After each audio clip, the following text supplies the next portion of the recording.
across the UK, on DAB+, on YouTube, on your mobile, and on your side. This is Talk.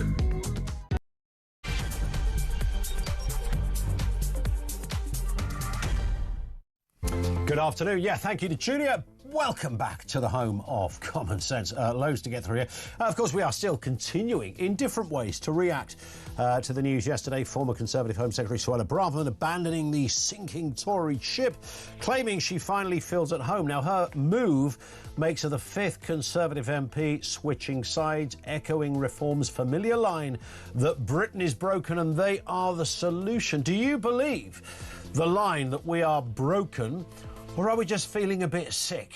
We'll open the lines on that one now. Also this afternoon, Andy Burnham also remains in the headlines after 50 Labour MPs have signed a letter urging Keir Starmer to reverse his decision to block Burnham from standing in that by-election in Gorton and Denton. Reform is expected to announce its candidate for the seat later today. Could it be Zia Youssef? We'll have details on that as it happens. And today marks Holocaust Memorial Day, held each year on the 27th of January.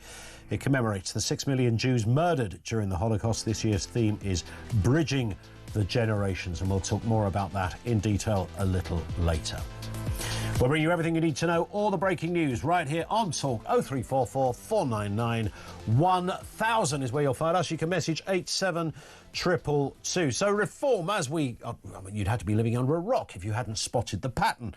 Reform now building an impressive body of former Conservative MPs. They say they're going for experience. Nigel Farage said as much yesterday. It was the one bit that was kind of missing from Reform. Experience. He's clearly heading in the right direction if that is the criteria. There is now a former Home Secretary, former Chancellor, a former Immigration Minister, and they're just the latest high-profile cases. But these people are not just bringing their experience. They're bringing another message, another what seems to be a fairly crystal clear message. First out of the traps, Nadeem Zahawi. Britain's broken, and I'm convinced that Britain needs reform. Britain's broken. He's convinced it needs reform. Only 3 days later, that message reiterated by another Tory defector, former leadership contender for the Conservatives, Robert Jenrick. Britain is broken. Britain needs reform. And reform needs you. Now, is that just a bit of a coincidence? Did they just happen to say the same thing? You decide. Yesterday, 15 days later, and arguably Reform's most high-profile signing, former Home Secretary Suella Braverman said this. Britain is indeed broken. She is suffering. She is not well. I don't know about the pronouns. She is suffering. She is not well. But there it is, 3 out of 3. Britain is broken. Simple question. Is it? And if it is, how broken? Is it repairable? And what's specific? This is interesting as well. There's so much to talk about on the Britain is broken thing. I've always believed that no matter who the Prime Minister is, you can go back to any era you want to pick, throw a dart into a timeline of British Prime Ministers, and anyone at any point could construct an argument that the government is a bit shocking. Anyone could do that at any point, particularly a Prime Minister. And if you don't vote for that party, it's even easier to make that point. Our country's in a mess. We'll go to hell in a handcart. I've heard that through every administration since I have been alive. So there's always that. I think the Tories clearly experienced a more than rickety and bilious path for their 14 or 15 years. They started out having a compromise because, of course, they were in a coalition, and then they went through God knows how many leaders and prime ministers. COVID, of course, absolutely. Well, Brexit, first, I suppose, on the list, 2016, the divisions that all created. Then we had COVID. That all came around with lockdown, and retrospectively, more so, by the day, it seems, we can see the shortcomings in that policy. And then we just had sort of some rubbish leaders, really. I mean, Rishi Sunak, you know, fairly decent fella, you know, he's a good lad. He's one of the boys down there at Southampton on a Saturday. Loves it. However, he's not. However, he wasn't the most kind of mesmeric, charismatic leader, right? So everything had kind of gone wrong for the Tories, and they'd been there a long time. But what specifically did the Tories get so wrong, and what specifically will Reform put right? Now, everyone's going to say, well, it's immigration, isn't it? Is that it? Is that the only one? I mean, it's big, top of the pile, Premier League in terms of issues. But what is that the only issue surrounding all of this? 0344 499 1000. So when we say Britain is broken, even notwithstanding the fact that you could say that any time if you're not a particular fan of the current government or the current opposition, etc., which is sort of where we are now. What is broken? What is it that is broken? For me, I think we are kind of living through almost a sort of a haze or a fog of it's confusion, it's upside down, it's out of focus, it's a bit Alice in Wonderland, it's gone mad, common sense has left the room. It's all of those things, just a feeling, right? A vibe. And I couldn't just put it to one thing. There's a whole load of things, but collectively, there's just a tangible sense that we've lost our flipping minds and we're not quite sure where we're going. That's as near as I can get. Do you believe Britain is broken? And if so, how? And how do we fix it? 0344 499 1000. And what specifically did the Tories get wrong to break it? Because they're all high-profile Tories speaking there, from Nadhim Zahawi, Robert Jenrick, Suella Braverman, all saying the same thing. Britain is broken. Easy to say, but what was broken and what specifically will Reform do to put it right? Lines are open on all of that now. Let's get a word on this story and the other big stories of the day. We have Stephen Allen, comedian and broadcaster, with us. Steve, good afternoon to you. Good afternoon. It's nice to be here, Mr. Cheery Sunshine. Oh, yeah, I'm full of it today, aren't I? Wow. I mean, there is happy days ahead, but I don't know what form they take. And then, of course, we've got a new Tory party that's arrived on the scene. We'll come to that in a moment. But in terms of Braverman, Jenrick, Zahawi, I mean, did they coordinate that, what seems to be a bit of a slogan now, Britain is broken? I know it's not the most imaginative, but it's not the most original, but it does grab you. Britain is broken. You go, yeah, actually it is, yeah. Bills are high, everything's high, everything's bad, crime is up, immigration, schools, defence. It's easy to make the argument, but where specifically did it go wrong? Yeah, I mean, I think yes, it is probably a memo that they get. If you're doing a speech, you're in Reform, say it's broken, because it's a nice little pithy catchphrase, isn't it? Britain is broken, yeah. It needs reform. That's how that pun works. But it doesn't mean it's wrong. I actually think, yeah, we are kind of broken. And it's difficult to put your finger on one. I think there are two main stems of what the problem is. One is we are a nation that seems to have not just not had pride in itself, but to made almost illegal to have pride in itself. And that way, madness lies. You can't be a nation that has made verboten the idea of saying you like the nation. You extrapolate that, of course you end up in a bad situation. The other one is less sexy, but I think it's the most depressing news that no one talks about, and I understand why. We've spent the last at least decade pretending we're a richer nation than we are. We're all used to it. We outsource labour and goods production elsewhere so that they're cheaper and we feel richer. We borrow enough money to make sure. And borrowing is just taking from the future. That's how borrowing works. So we've got ourselves in a bit of a sticky wicket issue there. And no one wants to point out that we are not as rich as we actually feel that we are. Because what party wants to go, I'll tell you what, we're going to have some rough times for the next decade. Vote for me and I'll make you feel as poor as you actually should be.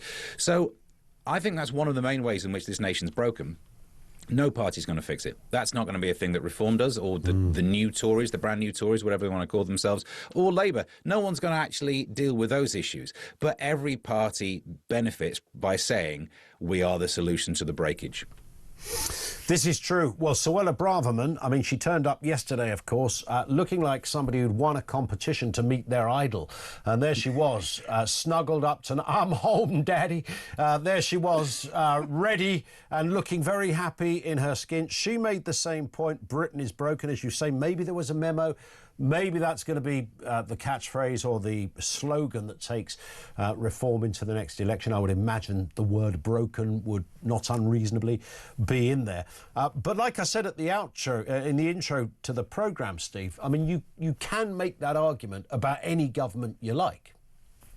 Yeah, there's always been problems that need to be dealt with, but it does feel like we've made it worse by not addressing any of the economic issues, by still pretending that we're as rich as we think we'd like to be for decades. But also, it feels like this accusation of no longer having pride in the nation is worse now than it's ever been. Yeah. Because, you've got to blame the left for this. The left used to be the party, the Labour used to be the party that was looking after working class people. Where I'm from, Mansfield area, right? They were the party that would be representing the coal miners and then the former coal miners. But now it feels like they're the party that is so obsessed with identity. You don't really know where they stand on these economic and social issues, but you definitely know where they stand on pronoun-related issues, which... Yeah, that's all of that, isn't it? And those stories, which have, they've been around, they predate Keir Starmer. Every time somebody gets a knock on the door now, it's Starmer's Stasi seems to be the thing. They were doing that door-knocking thing way before Starmer was even an MP. This predates the Labour government. So there's that, and of course each story gets such a profile now. If that had happened 10 years ago, you might have heard about it in your local pub. About that woman down the road, all she did was hold a placard up and got arrested, that kind of thing. But now those stories become massive. Millions of people see them within hours. And it's sort of, for many people, it defines where we're at and why we're broken. You might be right that I'm simply more aware of it thanks to social media, but it feels like if that happened back in the old days and you heard about it down a pub, it would be a rare event. Whereas now, because we've made being offended the Olympic sport, that if that gets included in the next Olympics, we will absolutely walk it. Yeah. That people are so practiced at going straight to the I'm the victim in this drama triad. You have done a thing that's offended me so much, therefore I must call the police on you. This tweet that I have read needs to get the police involved. And I know Today might be the day to actually see some light at the end of the tunnel with non-crime hate incidents doing one. But I think we've been through this era of non-crime hate incidents being the main crime story, which is weird because look what they're called. They're not crime. Why get the crime people involved in the non-crime stuff? They even say they're not even hiding the the fact that it's not a crime, and yet it's treated as a crime, which is a bit weird. Yeah, and I don't mind, but part of the mess. Yeah, indeed, I don't mind a mad racist getting arrested or having a knock on the door. The problem is, lots of people who are not mad racists are getting a knock on the door. Yeah, and if you can make your offence equivalent to someone else's offence, like, oh, I'm so offended that why are you not arresting them like you should arrest the racist? Why are you not arresting someone who said something mean in a WhatsApp group? Because I'm so offended. I think that has been the thing that's destroyed the grouting of this nation. That's why we're in a bad shape. And I wonder, when it comes to Britain being broken, whether that news that was launched over the course of the last 24 hours of a kind of new Tory grassroots group that has kicked off with, you've got Andy Street, former mayor of Birmingham, you've got Ruth Davidson, former Conservative leader in Scotland, you've got David Gauke, who we're going to talk to, former cabinet minister, a little later, and then just about every middling Tory you can imagine are saying, look, sign up to us because we are the middle ground and there's 7 million floating voters out there and we need to appeal to them. Now, does that give Badenoch a headache? Is it something she would welcome? Because they're clearly agitating for the Tories to go more to the centre, although Andy Street described it as centre-right. But then you've got Reform. So where does that leave the Tories in all of this? Are they in more of a mess now? It is a headache for the Tory leadership. But as you say, it's always been like that. I mean, I remember a handful of years ago, the Tories were made up of so many smaller subgroups, weren't they? You've got your People Don't Like Europe group, and you've got your One Nation, and you've got another little group of common sensey one. All these phrases that made no sense at all. I think, actually, this gives us a bit of clarity. It would make it so much easier if you knew Tories were centre-right and then further to the right. Because all of the people who've been moving to Reform, it kind of defines it more as right. And Reform's greatest gift was that they were new. They were not part of what some people would phrase as the uniparty, or at least you could consider to be the history. You know, there's a couple of decades you can remember where parties have failed, and you know which two parties they are. And there was this fresh thing. Now, they might not have the answers, but you knew that they didn't have the false answer. They hadn't failed. And all of this moving the high-profile Tories across, I think it's a bad move. If you wanted to show that you've got competence, then all you needed to do is run some of those councils you're in charge of now really well and show your competence at a low level. I thought that's what they were doing.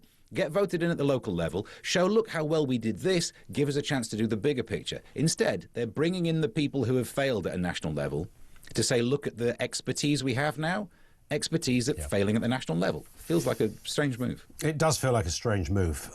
As does this from Keir Starmer, of course, who blocked Andy Burnham from pitching up there at a by-election. Now 50 MPs have put their name to a letter that criticises the decision. Let's have a listen to the Prime Minister. Andy Burnham's doing a great job as the Mayor of Manchester, but having an election for the Mayor of Manchester when it's not necessary would divert our resources away from the elections that we must have and that we must fight and win. Now, it's a rare thing, this, because he's sort of right on that, Steve, because this would cost a couple of £1 million to have a mayoral election. Democracy should not be about one man's ambition, which is really what the Andy Burnham thing is. So whilst it might be... You're kind of caught between a rock and a hard place on this if you're Starmer. I mean, I can understand why Starmer personally doesn't want it, because that's another problem. Personal ambition, he doesn't want anyone challenging him, and Burnham absolutely would have done. Yeah, and that video there, for if you were listening, I suppose you wouldn't realise that he was in a pharmacy by the look of it. Surely someone's used AI to get him at the end of the clip to turn around and just tank loads of those pills, because I think that's the vibe that we're getting from him. He's not in a happy place, is he? Yeah, and also they've got the majority as well. I think that needs to be stirred into this, that if anything, they can afford to lose a seat. Because having Andy Burnham fighting that seat is more likely to win it than sending someone else up there. Reform going to throw the money. A couple of months ago, there was a story about how much money had been given to Reform. So they definitely can afford to fight and potentially win that seat. I know at the moment, the majority sits with the guy who's currently there, but he's on his way out. So I think that might be the prediction here. So I understand from Starmer's point of view, you'd rather lose this than have another fox in the hen house. But I know what you mean about it's not just about one man's ambition. It kind of is. All of the people who stand for a seat is because they want to be an MP. So I think this is the worst move Starmer could do. It shows weakness. The letters are showing you've got division. Your best bet would have been let Andy Burnham stand at a time when this by-election would have been landing during local elections, historically the time when governments get a massive kicking. So it would have been his one shot and probably failed. And if he failed, that was it. It would have been over and done with. Starmer would have been safe. This way of doing it is the absolute worst outcome. It's the classic Labour thing. You can kind of understand the original thought, and they find the worst way to execute it. They've managed to make it... All of the potential weakness of the party is now the schism. And if ever there's something that can ruin a political party, it's a schism. This is definitely going to mean that this talk about Streeting and Rayner, they're going to be moving around. What they should have done is just let it play out, roll the dice on it and see what happened. Yeah. Steve, stay with us. Do you believe Britain is broken is the question. Steve and Alan with us. Over to you shortly as well. 0344 499 1000. Where is it specifically broken? When you look at the Tories, if you were forced to say what they specifically did to break it? Now, arguably, there's a collection of thoughts behind that, but you kind of take the point. And what will Reform UK do specifically to fix that? What's going to be the answer there? 0344 499 1000. Back to you. Back to Steve in a couple of moments' time. It's 1:20. This is Talk.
Welcome to Down the Local, the show that goes from pub to pub across the country, speaking to the punters about the subjects driving us all nuts at the moment. That Rachel Reeves, Rachel Thieves, Rachel McCounts. I don't really know Meghan Markle. I know Meghan Markle's from Suits, and that's about it. I don't know about anyone else, and I don't know where this is going. I have 0% beard, and I feel Raising the flag, I think, is symptomatic of its desperation. Is public transport good value for money? No, it isn't. You really don't like speaking to people.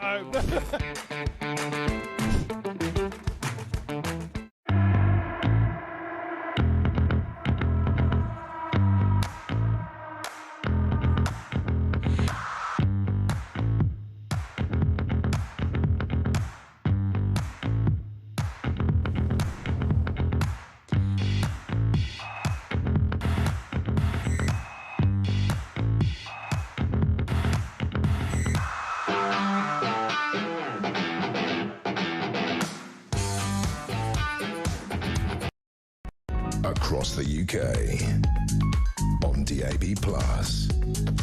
on YouTube, on your mobile, and on your side. This is Talk. A lot of comment coming through on the new Tory group, mostly with laughing emojis, it seems. This from Fern in Glasgow, who says, we will never forget that every one of these failed Tories that Nigel is taking in all laughed alongside Boris Johnson at Farage for standing all his candidates down in 2019. Nigel is doing his core supporters yet again by falling for the old Tory tricks. Because it's either, I suppose, Steve and Alan's still with us. I don't know what you're meant to do as Nigel Farage. Obviously, they don't want to be seen as a failed Tory party who are just taking on the kind of dead wood, although some are arguing that these are the A-list of Tories that reform really need, that were never happy, even when they were in the Conservative Party, and Braverman and others had, I mean, Jenrick in particular, he resigned as immigration minister. He didn't much like the immigration policy. Suella Braverman had previously talked out very, very openly about the immigration policy being wrong. So no surprise there. But of course, when you are in opposition or an opposition party, it's kind of your job. I mean, Farage, what was it? He said, never trust a Tory. Never, ever trust don't go near a Tory. Don't trust any of them. They'll kill you. Didn't quite say the last bit, but I mean, he said all of that and then he takes on some Tories. It's kind of what you do in politics, isn't it? I'm not saying it's a good look or a bad look, but it is sort of how it works. Possibly, but I don't think we've ever really seen this. Like, I wasn't around back in the days when we transitioned from having the Whigs, so I don't really know what it was like during that phase. But we've never seen anything like this before, having a party that was free of the taint of recent history. And they're throwing it away by getting people involved. And you're right, look, it's not surprising that, you know, Jenrick fits in there. When the news broke about Suella, I kind of thought, had that not already happened? Like, you could have convinced me that hearing that she'd joined Reform was like the news where you hear it and go, oh, yeah, like when Barry Manilow came out. Remember that? You think, oh, all right, yeah, fair enough. Kind of thought that anyway. So I thought it's he did that exactly 33 years ago, yes. Yeah, exactly. I was somehow ahead of this news. So none of that is surprising. But he is importing the thing that scuppers the best angle of reform. We're new, we're different, we're not part of the Uniparty. Let me introduce some Uniparty people over here. He's ruining that argument. And look, I don't necessarily agree with that analysis of British politics to have Uniparty in there, but I see that's his greatest strength, and it's being thrown away by employing these people who they may have disagreed with the policy at the time, but they went along with it for a while, didn't they? That's very true. I just wonder whether the group that's set up now to say, you know, we are the middle of the road centrist Tories, and they're being laughed at by kind of Reform and some Conservatives saying, you know, this is just these are the wets, these are your worst nightmares. Or these are the very people that are totally relaxed about immigration, totally relaxed about non-crime, hate crimes, totally relaxed about the status quo, groupthink, the civil service have done nothing wrong. So they walk a sort of sensible walk, but underneath it all, it's just a paper-mache brain, politically speaking.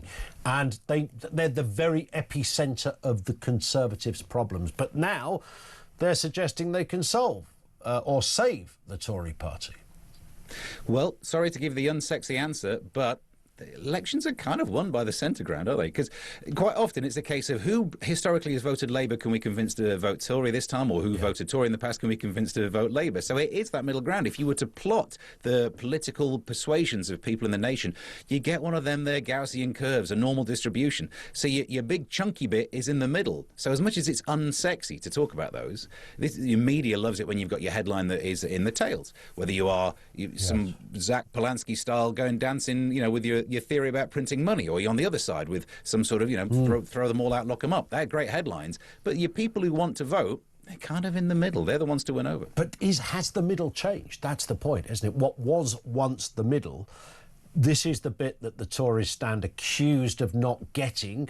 The middle has shifted. The issue of immigration is now so great that people who previously wouldn't, not that they didn't care, they just didn't really think about it unless they're in an area where it's a kind of more of a live issue, Crowborough being the most current example, then you don't think about it. Now, I wonder whether more people who previously might not have dwelt on the problem or the issue are now thinking about that kind of stuff even more.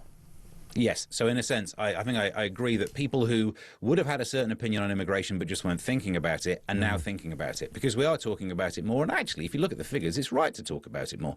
Decade ago, aiming for the tens of thousands with, I think these people, they're on top of it. We've got a Tory party. We're trying to get down to the tens of thousands. Let's just crack on. And then you don't pay attention to the news. You look back a decade later and you're like, million, spitting your drink out. So I think it is right that now that topic has moved up your hierarchy of topics. And those people probably always would have had the opinion that they're realising they have now if the numbers were like this a while ago. So I don't think the people have changed. Everyone wants to talk Overton window. I don't know. I just think now we're more aware of something that no one's ever thought about before. Yeah. But those roughly centrist, slight to the right, a little bit into the Labour Party, that side of the curve as well. They're not stupid. They're not like, as soon as you get past that centre point of this distribution, you're not having people go, open borders, come on, everyone in the entire world should live over here. That's only right at the far end. So you've got your main people. I like to believe most people in this country aren't ridiculous, and they're the people you should be aiming for.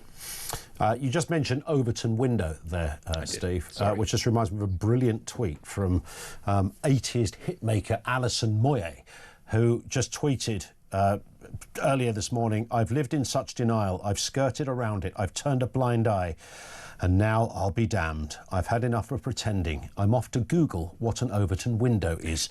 And if it comes in double glazing, I'd like some for downstairs, please. It does get thrown out there quite a lot, Overton window, at the moment, but we are in that, it's an apt way of describing, I think, the moment of the day, du jour, as it were. Yes, it's like a French window, but definitely not French. Definitely not French. Listen, the one thing is for sure, we are British, which means we have to talk about the weather. Storm Chandra rather, has caused travel chaos, flooding, snow, strong winds, sweeping big parts of the UK. Major roads were closed, flights cancelled, train services disrupted as gales and downpours struck this morning. I was worried coming into work because I thought this might happen. Don't make unnecessary journeys. Don't take risks on treacherous roads. And don't swim in the sea. Incredibly, people have been spotted in the water here in Blackrock and Salthill both today and yesterday. I will never tire of watching that clip. The last bit is AI, by the way, but that's the RTE weather broadcaster talking previously about the weather. And, I think our sympathies were with her.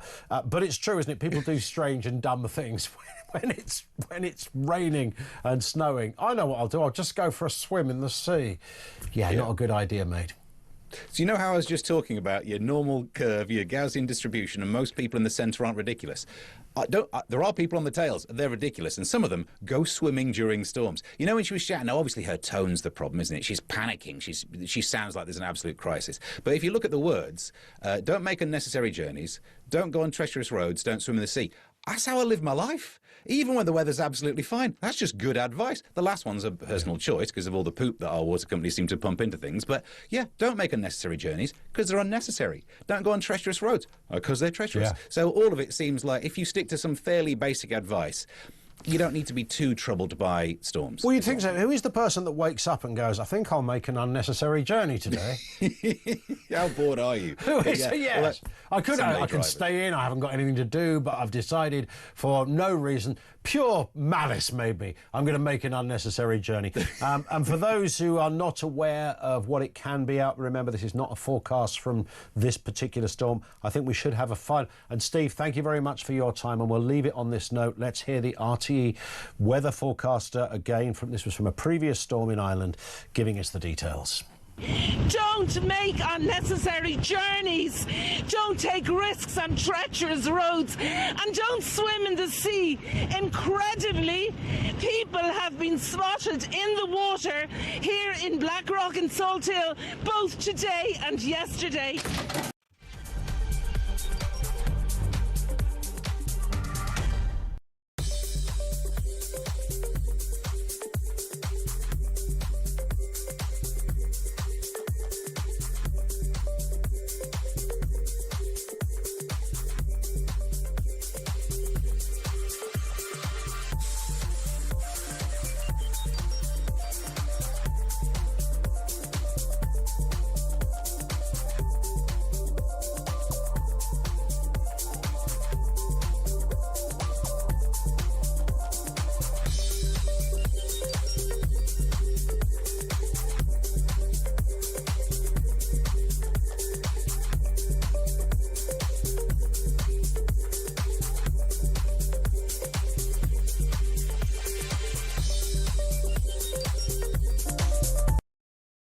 Across the UK, on DAB+,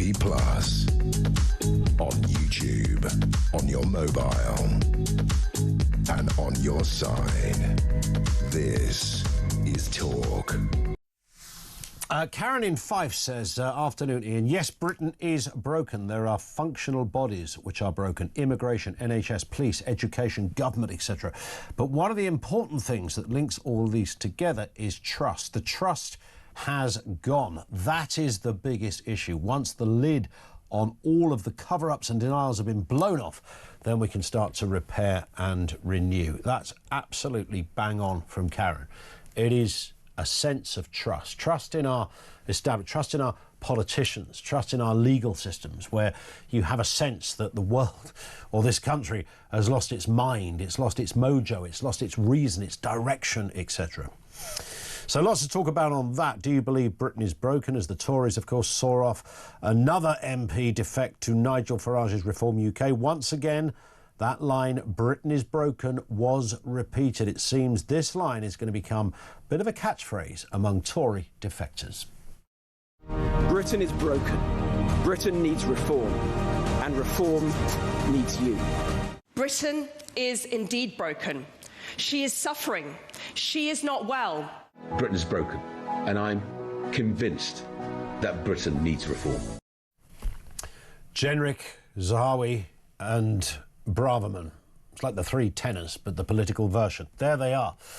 Britain is broken. That is the message being given. We'll talk to David Gauke in a moment, not only on the issues of the day, but of course, former Tory Cabinet Minister and Vice Chair of Prosper UK, which is the organisation set up to try and sort of galvanise and hoover up some of those floating voters back to Conservative values. Sarah Pochin with us first. Reform UK MP for Runcorn and Helsby. Sarah, nice to have you with us. I mean, on that very basic question, it does get said a lot, Britain is broken. Do you share that sentiment? What I believe is that Britain can be fixed. That's the most important thing. But it can only be fixed with a government that has the will to sort out some of the major problems that we currently have in this country. And I was listening this morning to an interview on Talk with, I think it was one of Georgia Maloney's team. And he was saying very clearly, he was talking about borders and how they fixed their immigration problem. And he was saying it's about the will of the government. And that's what I say time and time again. A reform government will have the will to fix the problems in this country. And do you, I mean, look, we've got the Conservative Party in their current position. We have perhaps a new dimension to it with Prosper UK, which we'll talk about shortly. Are they, completely to blame for everything? Or do you sense, as a Reform politician, that is it something wider? Are we going through an era, if you like? So we could be having this conversation in France or Germany. Are they thinking the same? Have we just gone... we've had Brexit, we've had, of course, COVID, which caused, untold damage in so many different ways. Whatever people's views are on lockdowns and vaccines, etc., it was a big pause for a couple of years that seemed to almost, if you like, fire up that sense of we're upside down, we've lost our direction. Is it one thing? Is it lots of things? Do we blame the Tories? Do we blame the era? I think we've had clearly 14 years of a Conservative government, and they have carried on the woke agenda of the Labour government before them. And so what you've seen is, whether it's the Tories or the Labour, I believe you've seen a betrayal of core British values, a betrayal of the prioritisation of the British people. And that is all that British people want. They want to be made a priority, and it doesn't matter what sector of society we're talking about. Only yesterday, Reform launched their interest group Veterans for Reform, and we made an absolute promise to veterans that when we are in power, they will be a priority on housing lists, for example. I mean, that's just one example of where British people want to be and want to feel that we're paying our taxes for the better of British people, not that illegal immigrants, for example, come in and a veteran will be booted off the housing list and a legal asylum seeker goes straight into accommodation. That is not acceptable. Let me just read you this text, if you don't mind, Sarah, on this point of is Britain broken? It comes from David in the Cotswolds, who says, Ian, is Britain broken? If it's not, it's doing a great impression of looking like it's on its last legs. And then he's got a list here. Wide-scale deindustrialisation, out-of-control government borrowing, failed police service, DEI employment policies, mass illegal immigration, mass legal immigration, no law and order, left-wing university professors, left-wing teachers, nonsensical net zero, out-of-control benefit system, bloated and far-left civil service, failed and costly NHS, Islamic extremism, left-wing judiciary, useless politicians, weak Prime Minister, ECHR, highest cost of energy in the world, cost of living crisis created by taxation, no accountability, high tax, pub closures, bad roads, crime strikes, the list goes on. In 30 seconds, can you solve all of that, Sarah? Well, yes. That's effectively our manifesto, isn't it? What a great list. What a tragic list. But that list exactly reflects the problems in this country, and Reform have addressed every single thing on that list and said how we will fix it. And whether it's down to the pubs or whether it's immigration, the fact is small business isn't supported. The fact is our borders are not secure. The fact is we have not got control of crime and police and nowhere to be seen on our streets. The fact is that our judicial system is currently woke, two-tier, like so much else going on in our society, like our civil service. You name it, it needs fixing, but Reform will fix it. And Sarah, on that point, thank you. Great to have you on, Sarah Pochin, MP. Let's speak with David Gauke, former Tory Cabinet Minister, Vice Chair of Prosper UK. David, good afternoon to you. I was just thinking, as Sarah was responding to that, I mean, you're part of this new organisation called Prosper UK. Was there a moment there where you thought, you know what, I might as well just join the Reform Party because they're going to solve everything? Well, funnily enough, Ian, there wasn't. But yes, it all sounded terribly easy, didn't it? That you come up with a long list and then just say, well, we're going to sort it all out. Yeah. But if they're ever in power, they will discover that life is more difficult than that. Indeed, some of their new recruits ought to be able to tell them that life is more difficult than that. And yet I understand why there is frustration at times with the way the country works, and we've had a long period of time where the economy, for example, hasn't grown strongly, and that living standards have not increased as we saw with previous generations. We have to find solutions, and those solutions have to be based in the real world, and we've got to try and find ways of solving those problems, not just exploiting them. I get the sense that the sort of narrative that's out there, which is the area that Reform are doing rather well on. And of course, it's very easy to be in opposition. It's even easier to be in opposition when you're a new party. There's no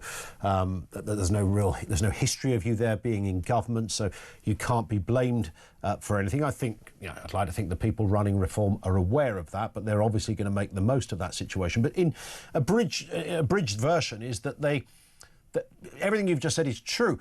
But their point is that's the bit that needs fixing. You said it's, almost once you get into office, and I've spoken to so many former ministers over the years who said, oh my goodness, I went into that department with a big old list and, I was only there half an hour and the permanent secretary said, stick it in the shredder because you can't do any of that. Their argument seems to be, well, that's the problem. There is a sort of a pervasive groupthink that happens behind the scenes. There is a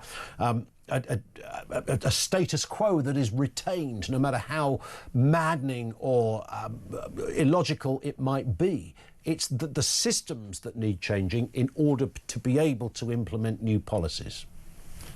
I think there is something in the point that it's hard to get stuff done in this country. Interestingly, in our launch yesterday of Prosper UK, which you mentioned, Rupert Soames, who's the former chair of the CBI, was there. And he made the point that sometimes our government system can be sclerotic. It's really hard to get things done. I hope one of the things that we'll look at is ways in which we can improve that.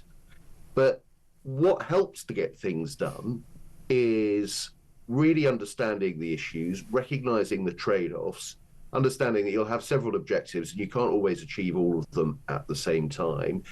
As I say, getting across all of that detail, real persistence, commitment, hard work, doing some of the duller things that have to be done. And that's how you get stuff done in government. And what Reform provides is easy answers and sort of big speeches, and they've got a very charismatic leader who, can connect. I appreciate all of that. But the qualities to solve problems are very different from what we're getting from Reform, which is to just come in with a long list of isn't everything terrible and it's time we sorted it all out. And if things aren't happening, it's all the fault of one small group of people and it's the liberal elite and what have you. It's just not facing up to the reality. And I think the British people understand that life is more complicated than that.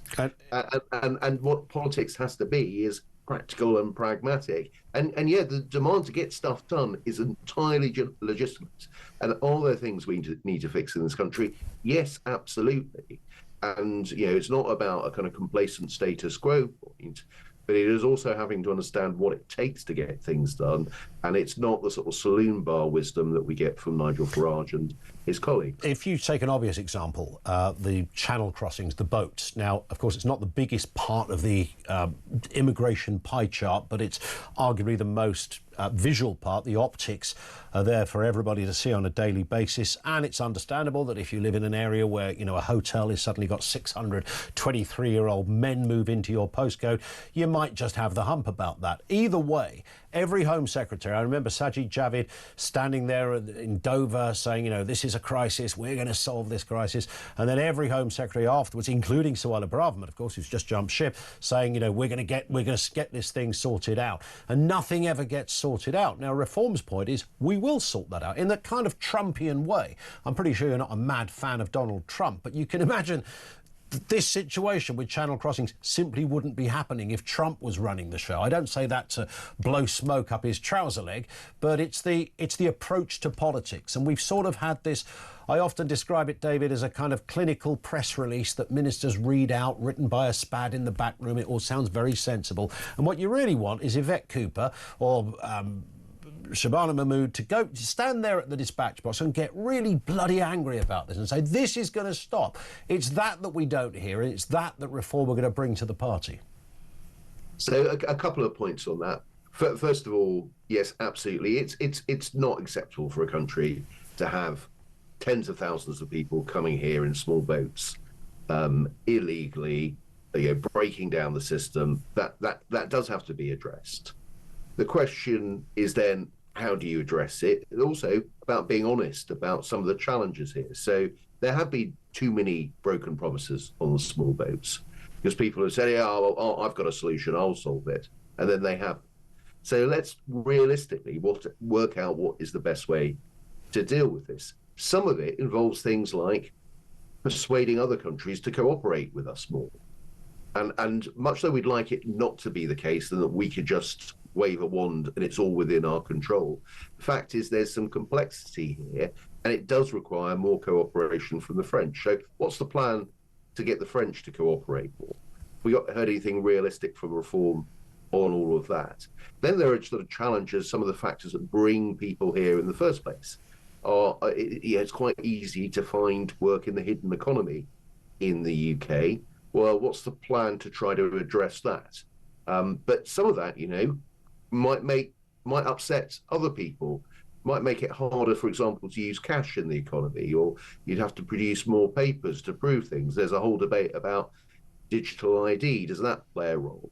Now, without taking a sort of strong opinion on that one way or the other, those are some of the issues that you have to start reckoning with if you're really wanting to solve the problem. And then you're into the matter of trade-offs, complexities. What's the priority here? What about these other people who might be swept up into the problems? Now, I'm not saying all of that to say it's all too difficult. What I'm saying is you want to solve problems rather than just exploit it. You need to have a proper plan. You need to think it through. You need to work through the details. And it's not just about getting angry at the dispatch box or wherever. It's about thinking it through. And I just don't have any confidence whatsoever that reform can do any of that. Do you think Prosper UK are going to be a significant enough voice on this? Would you describe yourself, you're not a political party, obviously, but you are an organisation of like-minded centrist Tories. Would that be right? Yeah, I think that's a fair description of what we're about. I very much hope so. We only launched yesterday. We want to have an influence on our politics overall. We want to have an influence on the Conservative Party. We do think there is space there for a political party of the centre-right that appeals to centre-right and centrist voters, that is about solving problems, is about focusing in particular on our prosperity, on our economy, getting that growing, solving some of the problems. And it's not about just this, it's not about defending the status quo. It's recognising that there are solutions here. It requires a lot of hard work. It requires taking some quite tough decisions to do that. Sometimes you'll have to upset people if you want to focus on growth rather than anything else. But we think that's the most important thing for the country. And I very much hope that the Conservative Party will listen, and more generally the public will listen, and that people who share that view will visit our website at www.prosperuk.com, sign up as supporters, and we can demonstrate that there is a body of opinion there that wants that pragmatic, practical, problem-solving type of politics. Let me just briefly, and a final point, if you wouldn't mind, David, I'm going to read you this message that came in from Ed in Hampshire. Strap yourself in for this, because his words are not always kind, but, you were at St Edmund's Hall. Your skin is thick, so you're fine. Yeah. Here we go. Ed in Hampshire says, why are you interviewing Gawke? He's nothing but a woke Ramona, illiberal, anti-democrat. He was never a Conservative. How does the accused respond to that? Look, I was a Conservative Party member for 29 years before I left the party, then rejoined again a couple of years ago. I think I'm a pretty mainstream Conservative. Those who know me know that when it comes to delivering a strong economy, my politics are very much on the right of centre. I believe in a market system. I believe in encouraging hard work and innovation. I think that's what the country really needs. I suspect that your friend Ed, I'm not going to persuade him on a few issues, but believe you me, I don't think that the left and the centre-left have the answers this country needs. I do think those answers lie on the centre-right, but it's not on the populist right. It's not on those people who think there's an easy answer, and if you just blame a small elite and get rid of them, everything will be fine. I think you do need those institutions. I think you do need the rule of law. All of that is crucial to delivering a strong country and protecting the liberties of the British people. David, on that point, thank you for your time. Really appreciate that. David Gauke, former MP, former Tory Cabinet Minister, and now Vice Chair of Prosper UK, which is a new voice. It's not really a wing of the Tory party. It's picked up all those more centrist Tories, the Ruth Davidsons, and I don't know if Rory Stewart is in it, but I'd go to Paddy Power and say probably is. Mark says David Gauke has just done an awesome job of explaining why anyone on the right should vote Reform, not the Conservatives. Thanks, says Mark. Lines are open, 0344 499 1000, all of that. Plus, the question we began with, do you believe Britain is broken? If so, how do we fix it? And if so, it is broken. What are Reform going to do to fix it? What single thing do they need to do first? Lines are open. This is Talk.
You can't try and snipe at the Conservatives for things that weren't our fault. Oh, I haven't got time. Don't tell your big mate Donald Trump to tell his big mate Vladimir Putin to stop killing people, then we can solve that problem like that. Won't be surprised to know I disagree. Why? Why do you disagree, though? Why do you want our young people left on the scrap heap? The court's time being wasted, laying down a ruling on what is a woman. You and I have been speaking for far too many years about this. And actually, I'm very grateful to you too, because you have always covered this topic.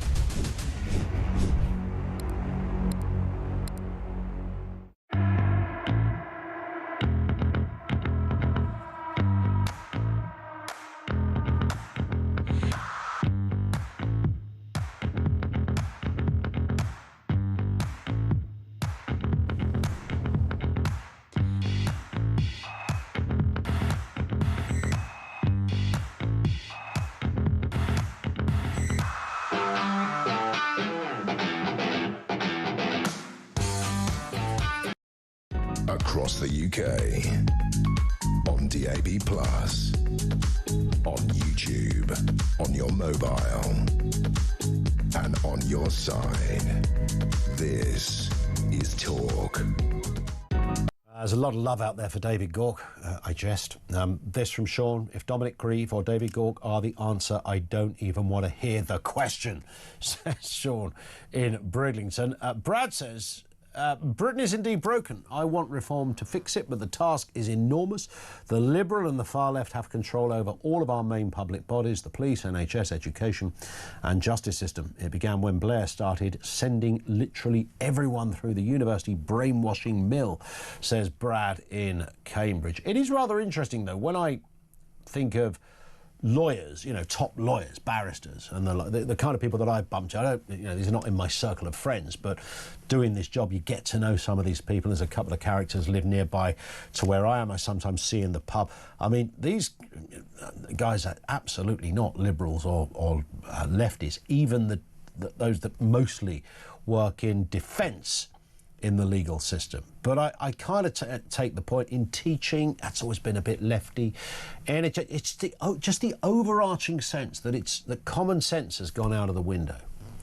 DEI, immigration, those sort of areas, non-crime hate crimes, or non-crime hate incidents. Phil's in Exeter. What's going on, Phil? Afternoon to you. Yeah, hi Ian. Hi. A bit wet down here, we're all flooded. Yeah, Southwest got it bad, right? Yeah, all the roads into Exeter pretty much are impassable, but they are sort of drying up now. But, just a little hill decline. Talking about hills, Reform have a massive hill decline. Yeah. Unfortunately, You know, the policies that they're talking about are absolutely what this country needs. We are on our knees. However, we've got huge barriers in front of us, being the judiciary, civil service, the human rights clan. You know, we really need to start making brand new laws in Parliament, in the first Parliament, to put the judiciary on the back foot. The left-wing ideology that is peppered throughout the education system needs to be looked at, and I don't have a clue how we deal with that. We need to come out the ECHR. Immigration, I've got a plan. Let's stop the French fishing in our waters, and I'm sure they'll play ball then, and we'll have a better idea of how many boats don't come over. The civil service, again, will do everything they can to stop a new reform government. And I think, again, we need laws in Parliament to get through in that first sitting. And also be a bit more far-sighted. In other words, this is going to be a plan, everybody, but it's going to take us at least 2 elections to get all this done. We think far too much like short-term. The Chinese think generationally, as we all know. And, you know, look at the powerhouse they are now. I know. Imagine if 2010, you know, the Cameron government had come in with a revolution almost, Phil, you know, and absolutely changed the stuff that might have looked to some a bit, you know, unnecessary or maybe too expensive. Nuclear power would be an obvious one. You know, all of that stuff will be up and running now. Yeah, it would be, and we wouldn't have this major crisis with our, you know, our cost of living, the bills that we're actually paying, and you know, the massive hike in people claiming benefits is just unsustainable. And you know, you see, there's a good point, but that's also a good example. But isn't that a good point, though, Phil, on what the limitations that reform are going to have? How are they going to stop people who are currently on benefits, often for life? What are they going to do? Just stop it? No, we've just got to create better jobs. You know, industries that we've chucked away, we need to bring back. We need to actually start reindustrialising our country. You know, not everybody's a brain surgeon. That's very true, and that should be recognised. Listen, Phil, I've got to move. You make a great point that not everybody's a brain surgeon. I think it was Ted Heath that made that point. Not everybody's an entrepreneur in that point. That's Phil in Exeter. Simon leaves us this voice note. Simon. Absolutely, Britain is broken, and the reason why you're asking, the reason why is the leadership is based on international human rights lawyers, their interpretation of the law that we live under, and the priority that they put that under the international order-based human rights law. That is why the wrong decisions are continually made, and that is why there will be no change until these people are stripped out, whether they're at the highest level of the civil service or indeed appointed representatives of constituents. But as long as we have lawyers in charge, this is what will happen. Thank you. Indeed, this is what will happen. That's what Simon says. Thank you for that. We'll take more of your calls on this in a few moments. 0344 499 1000. A lot of support from what Sarah Pochin had to say. A lot of pushback against what she had to say as well. It is a mountain to climb for reform. We'll talk more on that. I'll give you some more messages in a few moments' time. Red Ranger says Davy Gork is not a Conservative. 0344 499 1000. Let's get the news at 2 o'clock.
across the UK, on DAB+, on YouTube, on your mobile, and on your side.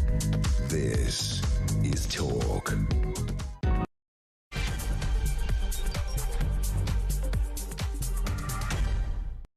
Man alive, so much to get through here. We're responding, if you like, the next stage of the Suella Braverman story. We know she abandoned the sinking ship that is the Conservative Party, defecting to reform, claiming she finally feels at home. Her move makes her the fifth sitting Conservative MP to switch sides, and echoing Reform's familiar line that Britain is broken and that they are the solution.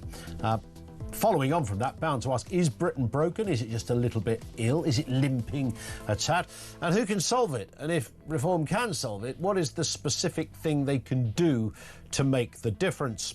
Also this afternoon, Andy Burnham also remains in the headlines after 50 Labour MPs signed a letter urging Keir Starmer to reverse his decision to block Burnham from standing in the Gorton and Denton by-election. Reform is expected to announce its candidate for the seat later today, possibly in the next 10 or 15 minutes. We'll bring you who that is. Some say Zia Youssef could be the name on the tin. And today marks Holocaust Memorial Day. Held each year on the 27th of January, it commemorates the 6 million Jews murdered during the Holocaust. This year's theme is Bridging the Generations. We will mark our respects and talk more about that later in the programme. Everything you need to know, all the breaking news right here on Talk. 0344 499 1000. This from Fiona, who says, sorry, don't agree with you guys. The vote is not in the middle. It's about Britain and what it stands for. It's about free speech. It's about law enforcement, all-round fairness, our education system, holding high standards and not pushing ideologies or personal beliefs. And it's not about the politician. Well, I would largely agree with that. I think maybe she was responding to David Gauke, or possibly it was even our earlier Steve N. Allen. Just before we go any further, we're going to just cross to Lee Anderson, who is speaking at the moment. This is with reference to the candidate for the by-election taking place in Gorton and Denton. Let's hear what he has to say. From accounts, they're hiding for the next week. You can tell the signs of a Prime Minister in trouble. They go abroad all the time. But he's got no hiding place because we're going to have him. You know, this is a key battleground seat here. And at the next by-election, it's going to be a straight race between us, the Greens and Labour. I think Labour are toast in this area because I think the people, even the Labour voters in this area, will see it as a referendum on Sir Keir Starmer's leadership. It's a by-election. It doesn't choose the government, it just chooses the parliamentary candidate for this area. And I think they will come out and give him a kick in. I think some will go to the Greens, but a lot will come to Reform UK. Because what we're hearing on the doorstep in this area is that people are fed up with this Labour government. They're fed up with the previous MP who's just stood down, and they're fed up with Keir Starmer. They want change. They want something completely different. And we've now got a man who's going to walk through that door in a minute, and we're going to introduce him to you all. He's going to be a great candidate for us. He's a man that's, like I say, he's got a strong connection to this area. He's a man that is fearless. He will debate anybody at any time, any venue. The left can't cope with him. And many of you may know him from his TV appearances and some of our rallies and conferences. He's going to be up here for the next 4 weeks, rattling doors, speaking to people, getting people on board, getting our volunteers out, getting the People's Army out to make sure that we win on February the 26th. He's going to come through that door now. It's Matt Goodwin. Matt.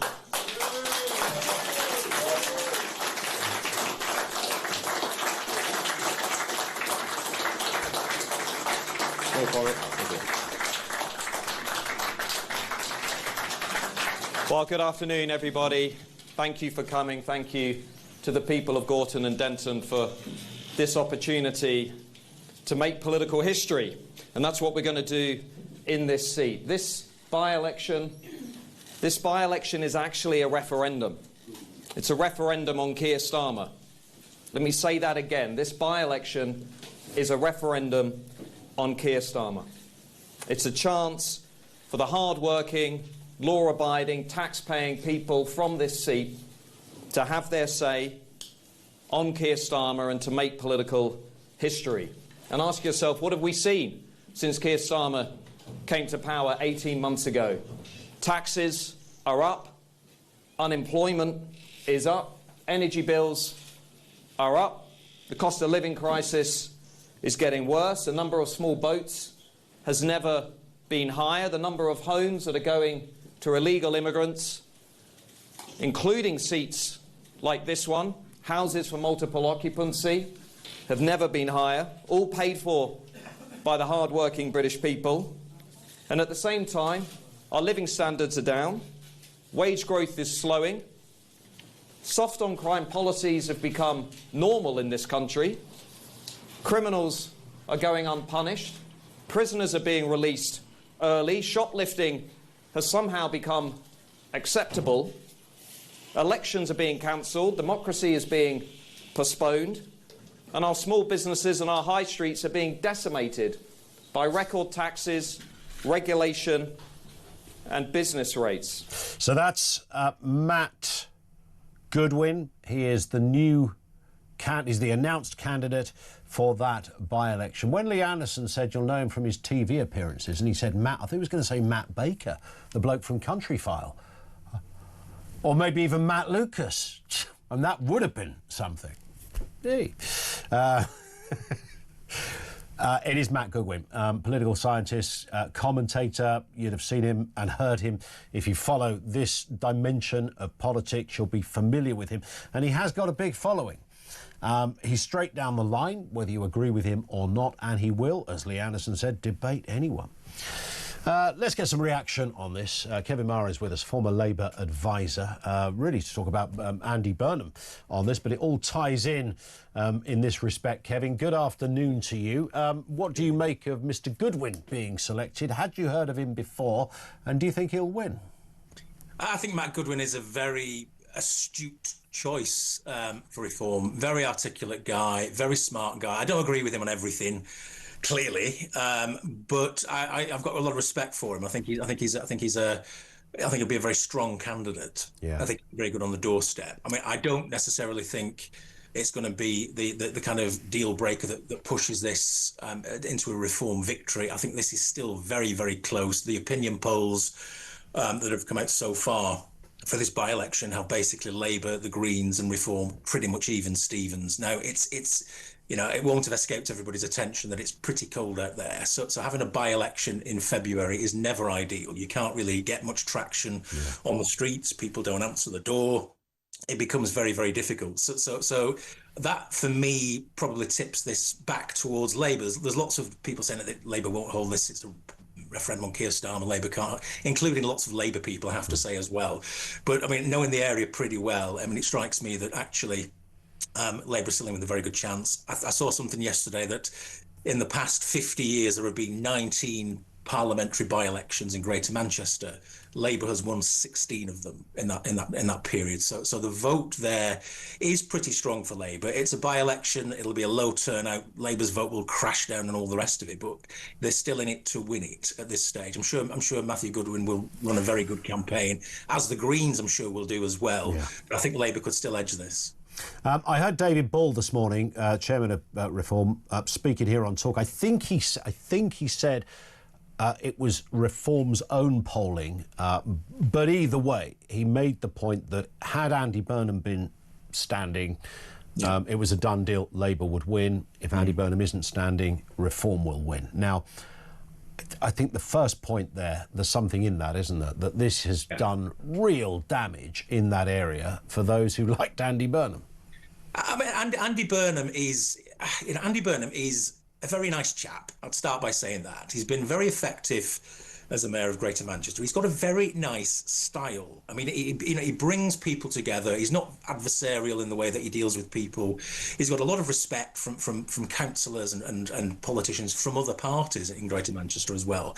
And I think if he'd have been the Labour candidate, he would have won it at a canter. I think he definitely would have easily won it. It's more imponderable now because, of course, no one has much name recognition. And as I say, 4 weeks on Thursday, this is the day, and to try and run what we call a ground game, a ground campaign, which involves trying to sign people up for postal votes, trying to knock on doors, trying to work out where your vote is, trying to persuade people who may vote for you or may not vote for you, is incredibly difficult in a 4-week window when it's going to be pretty cold, wet and rainy on the doorstep every single day. So I suspect what Reform will find and the Greens will find, both parties doing pretty well with huge numbers of members, in Reform's case, loads and loads of cash, but it's can you make that work for you? Now, this has been traditional Labour territory. Labour will know where its voters are, and it's going to be very, very focused on getting them out, getting them on postal votes and getting them to the polling stations on that Thursday. And I think that ground game advantage is still Labour's, although I suspect the air war, the fact that we're going to be talking about this in studios like this, will level it up a bit. But I think the ground game is Labour's. Well, you say that, but I wonder, could there be complacency? I mean, one might reasonably argue on this point, Kevin, that actually Reform voters are the ones that are going to really get out because they need to make the difference, whereas Labour's might be, along with the Conservatives, I don't know if the Conservatives even get a stand, for goodness sake, but along with the Conservatives, they may well just be, I don't know, a little resigned to the idea, well, it's a by-election, as you say, it's cold out there, whereas the Reform guys are hungry. They're the wolves. Absolutely, and we'll find out soon enough. I think this is an unusual seat. I mean, if anybody knows the M60, crosses it as many times as I do, Denton Island roundabout, it's basically either side of that. So it's Gorton in South Manchester, which is, very mixed. There's a very large Muslim population. It's very ethnically diverse. Lots of hipsters, lots of young people. The Denton side of it is very traditional, kind of white working class, and it's it's a seat of two halves in that respect. I'd expect Reform to do well in the Denton side, and I'd expect the Greens to do pretty well on the Gorton side, but I still suspect what could happen is that Labour can come through the middle and still win enough votes on either side because it knows where its vote is, and it's very difficult in 4 weeks on the ground. However much money you've got, however many activists you've got, it's very difficult in a by-election to get traction. And everybody that's done this before will find that out within a week or so. It'll take days to get a candidate to produce social media videos, get the photography, get the stuff to the printers, get it printed off, get it delivered. You'll have lost a week easily just to get your first leaflet out. So it's going to be difficult for all the parties at this time of year, but Labour is simply more experienced at being able to do this, I suspect. Kevin, great to have you on as ever. Thank you. Kevin Maher, he is, of course, former Labour advisor. Interesting that you mentioned the Green Party doing really quite well. I mean, I think even a year or so ago, that would have been fairly unthinkable to even include them in the conversation. They're the sort of outliers who, would perhaps, they might make a difference in the odd seat, in that particular seat. Did Keir Starmer have a point, however? I mean, we know his real reason for not wanting Andy Burnham there, and that's because he would challenge him in a leadership election, particularly after the May elections, which, let me just remind you, are just 14 weeks and 2 days away. By the time this by-election has happened, it'll be 10 weeks until the May. I mean, that's how quick this thing is going to come around. If you voted for Andy Burnham for Mayor of Greater Manchester, then I can imagine, like all of those same arguments, when Suella Braverman, what's her constituency? Fareham, isn't it, in Hampshire?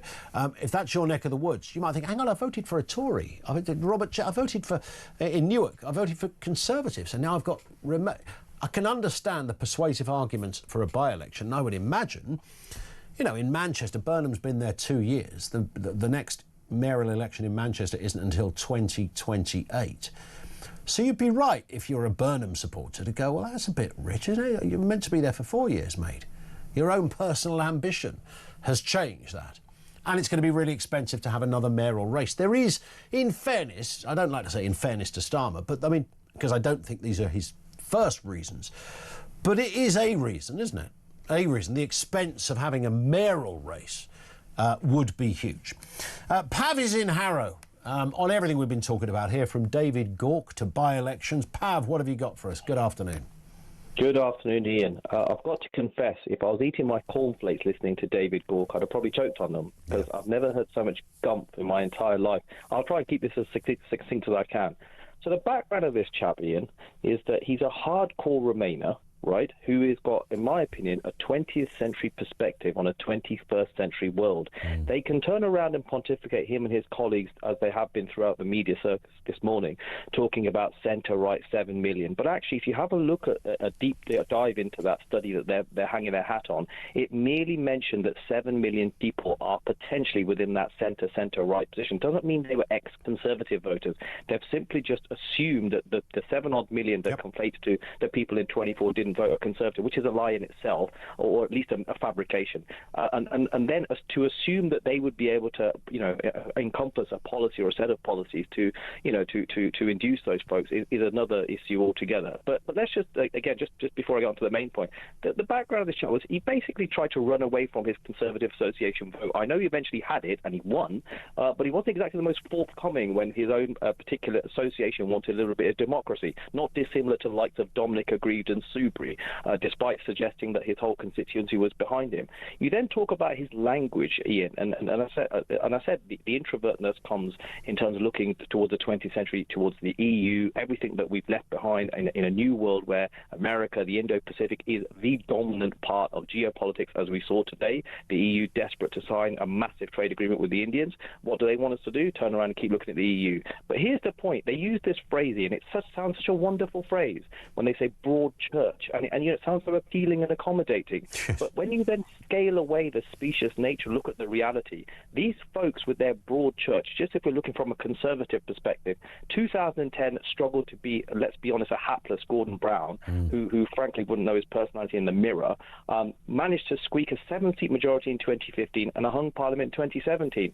That is what their broad church is going to get you, because the reality is the electorate post-1945, and one of the greatest prime ministers they had, which the Conservatives had, was a time when they moved away from this two-party consensus, was one of the times they actually appealed properly to the centre-right. This misnomer that anybody who is centre-right is far-right is just frankly playing the wrong sort of games. And the irony is, Ian, is that when they're now talking about competing on the types of policies that no doubt they will outline in the coming days, and you spoke about Rory, I suspect Soubry, if she can...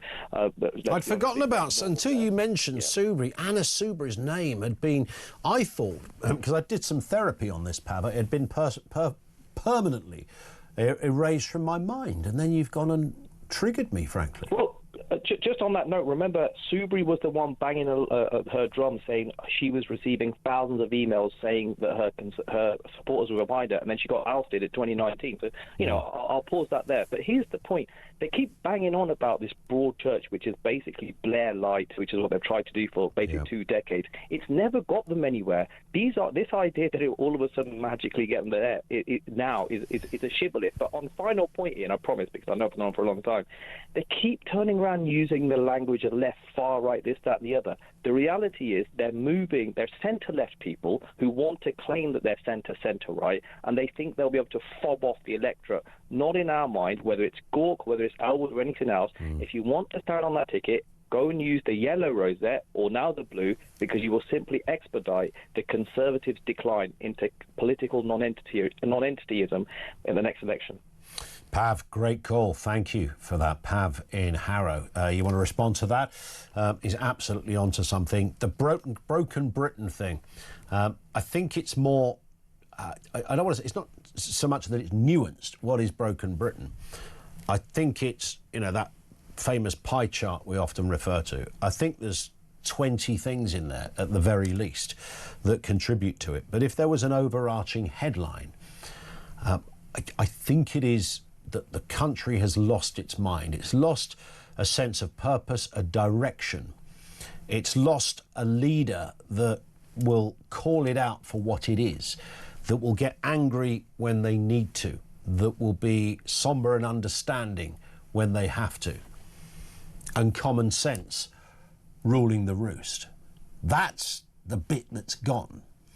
And Reform talk that language. They won't be right on everything. They might talk in fairly generic terms. I think it was Tom who said I didn't challenge Sarah Pochin on this. Well, there was a list of 20 things, but she talked about illegal immigrants getting houses above others, including veterans.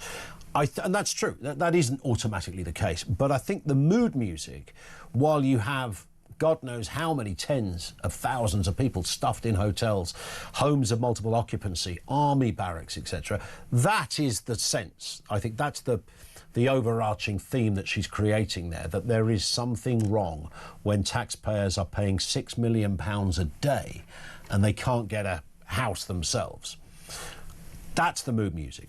That's the common sense thing. That can't be right in anyone's book. Even Labour would say that if you get them on a good day. 0344 499 1000. Back to you in a couple of moments. This is Talk.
You can't try and snipe at the Conservatives for things that weren't our fault. Oh, I mean, I This haven't is got not one. time. Don't tell your big mate Donald Trump to tell his big mate Vladimir Putin to stop killing people, then we can solve that problem like that. Won't be surprised to know I disagree. Why? Why do you disagree, though? Why do you want our young people left on the scrap heap? The court's time being wasted, laying down a ruling on what is a woman.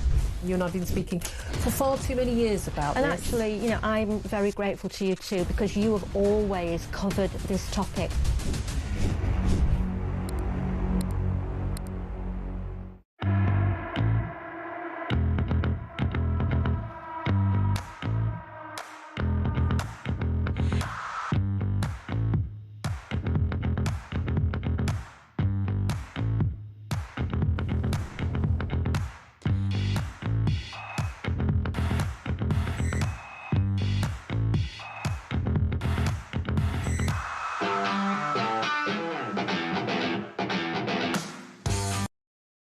Across the UK, on DAB+, on YouTube, on your mobile, and on your side. This is Talk. It is Talk, 24 minutes after 2 o'clock.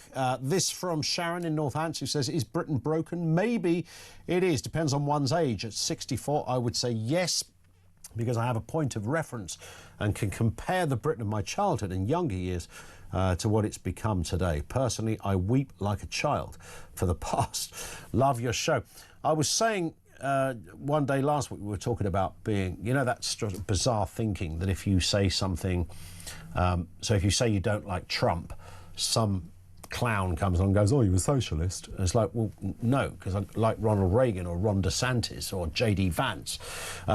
It's a bizarre kind of thinking that's wheeled out by not very bright people. But it got us into a discussion last week when I was talking about the Thatcher and Reagan thing. So being a kid at that time in the 80s, there was a real sense that the Thatcher and Reagan thing was the adults were in the room. And I'm just concurring really there with Sharon, that felt like, I know there was a lot of, you know, Cold War and, you know, all manner of suggestions that somebody might press the red button. But when we got through that, there was a sort of sense that there was a certain, I wouldn't say tranquility, because it's never tranquil, but a certain sense of direction. It seemed rather intelligent and logical stuff that was going on. But of course, if you hated Margaret Thatcher, you would think the very opposite to that. Matthew's in Warrington on Broken Britain. Matthew, what have you got for us? Hi. Hi, mate. Right. Yeah. Britain isn't broken. Okay. I don't believe Britain is broken. I believe all our services are fractured, multiple fractures. So your NHS is fractured, your military's fractured, your police is fractured, our government is fractured. And this all goes back to Blair and Brown. And they've slowly infiltrated it. And it's gone very, very left wing and woke and all these and we've been distracted with COVID, with Brexit, and we've let it creep up on us, and now all of a sudden we're smelling the coffee. Yeah. You know, and what they need to do, they need to get pragmatic people and say, right, your job is to sort the military out. That is your job. Start from the bottom right up to the top. Your job is to sort the civil services out, and it'll all be. It's not going to happen overnight. We need to be realistic about this, but we need strong, pragmatic people in here who won't take no BS off anyone. But how do you? Because I was thinking about things like non-crime hate incidents and stuff that people say on Twitter, which is often reported as hurty words on Twitter. But if those hurty words are "go and kill Alf at number 64 at 7:30 this evening, join me, bring an axe," then I think we all understand why the old Bill might want to go round their house. So how do we? But my point is here, in this respect, Matthew, when Reform come in and say, right, we're going to remove the whole woke thing from all of these areas, how quick can they do it and how far can they go? Well, they've just got to start it straight away, and pretty much within a matter of time the message will get across. Yeah. And people stop doing it. It's like they stopped. Pretty much as soon as he started knowing about Rwanda, the boat started going to Ireland. Soon as you stop and put something in place, it'll feed off. It's like teaching your kids to stop picking the nose. You stop picking, and eventually stop picking the nose. And it's as daft. I know it's a bit of a stupid one, but you've got to just change people's attitudes. We all, we've turned into a culture of lefty lawyers suing everyone for anything in the slightest thing. We've got teachers threatening this and teaching our kids. If you're a policeman or you're a soldier or you're a teacher, you're middle of the road. You're not left, you're not right. You teach your kids. We've lost all these education. My daughter's 9 years old. She come home with her maths the other day, and one of the sums were 0.03 equals what? She's 9. Whoever knows? She should be learning about history. She should be learning about geography, not 0.03 equals whatever. She actually put in it, I don't know. But because our education system is so structured to satisfy. Well, no, I get it. My lad's homework, he's 12, and he said to me the other day, we were doing a maths thing with him because he's got some tests coming up, and he said, "Can you help me with this?" And I looked at it and I thought, no, I really can't. It was just he thinks he got it, but he's still not sure. But yes, you're right. There's a lot of that going on. But that's maths, and there should be other education that encompasses the more common sense side of it. Matthew, I've got to run just to get more voices on. Thank you, Matthew in Warrington. Phil is in Hull on Broken Britain. Phil, what have you got for us? Good afternoon. Hi. It's definitely broken. It's run by a bunch of clowns, idiots, non-patriots. If we start with net zero. If we get net zero tomorrow, what difference would it make? Yeah. Besides bankrupting us. We're now going to... I'm an ex-serviceman, so somebody's going to come to me and say, this happened 53 years ago, bloody, bloody, bloody. We can't negotiate anything. Now we're getting sued by Rwanda for not sending people there. We give the Chagos Islands away and pay for the privilege. HS2... millions of pounds going absolutely nowhere. The North Sea, Norway, got £2 trillion wealth fund. The country's just run ridiculously badly. Do you think, and I wonder about this a lot, do you think every country, like if you're in Norway right now, you just mentioned Norway, would they go, well, it sounds like that, but actually you want to see what else is going on? No, I don't believe that, because they're in a situation where if you've got a sovereign wealth fund of a couple of trillion, and what they're doing now, they're doing wells next to ours, defunct. electricity prices, deindustrialisation of the country. Where are all these jobs? They talk about AI. Where's this electricity coming from for these? Well, there's no wider philosophy, and we've got a prime minister and a cabinet that don't really think in that respect. So that would explain, I would imagine, 90% of what you're saying. Phil, thank you very much indeed for that. Are all those countries, particularly the Scandinavian countries? I was watching the other day.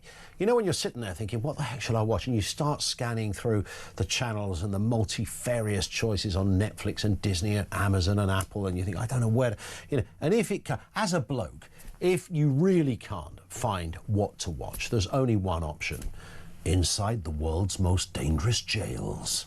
And I think there's been about 57 of those made in different ways. And the first one I turned on, which was on Netflix, this one, the first jail the guy went to was in Finland. And I thought, what are they talking about? Finland? The worst anyone ever did in Finland was kick a snowman down. It's a very, very, very fine place, and passive people who don't lark around. How wrong was I? They're mentalists over there. It's absolute nut job central. Well, it's a little contingent of Finnish people who do bad stuff, big drug and violence issues in that area. So my point is, as we were just saying, all the countries that look like they're doing better, you wonder whether they've just got the same problems as us in varying forms. I think the woke thing is certainly something that's found its way around the world, almost like a big practical joke of the 21st century. It'll go away at some point, I'm sure it is. At least I hope it is. 0344 499 1000. Lots more to come, more comment on the way from you as well. We'll talk about Rwanda. Rwanda are suing us. This is the kind of mad world we're in. Rwanda are going to sue the UK over the cancelled Rwanda scheme. Details coming next.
Across the UK, on DAB+, on YouTube, on your mobile, and on your side.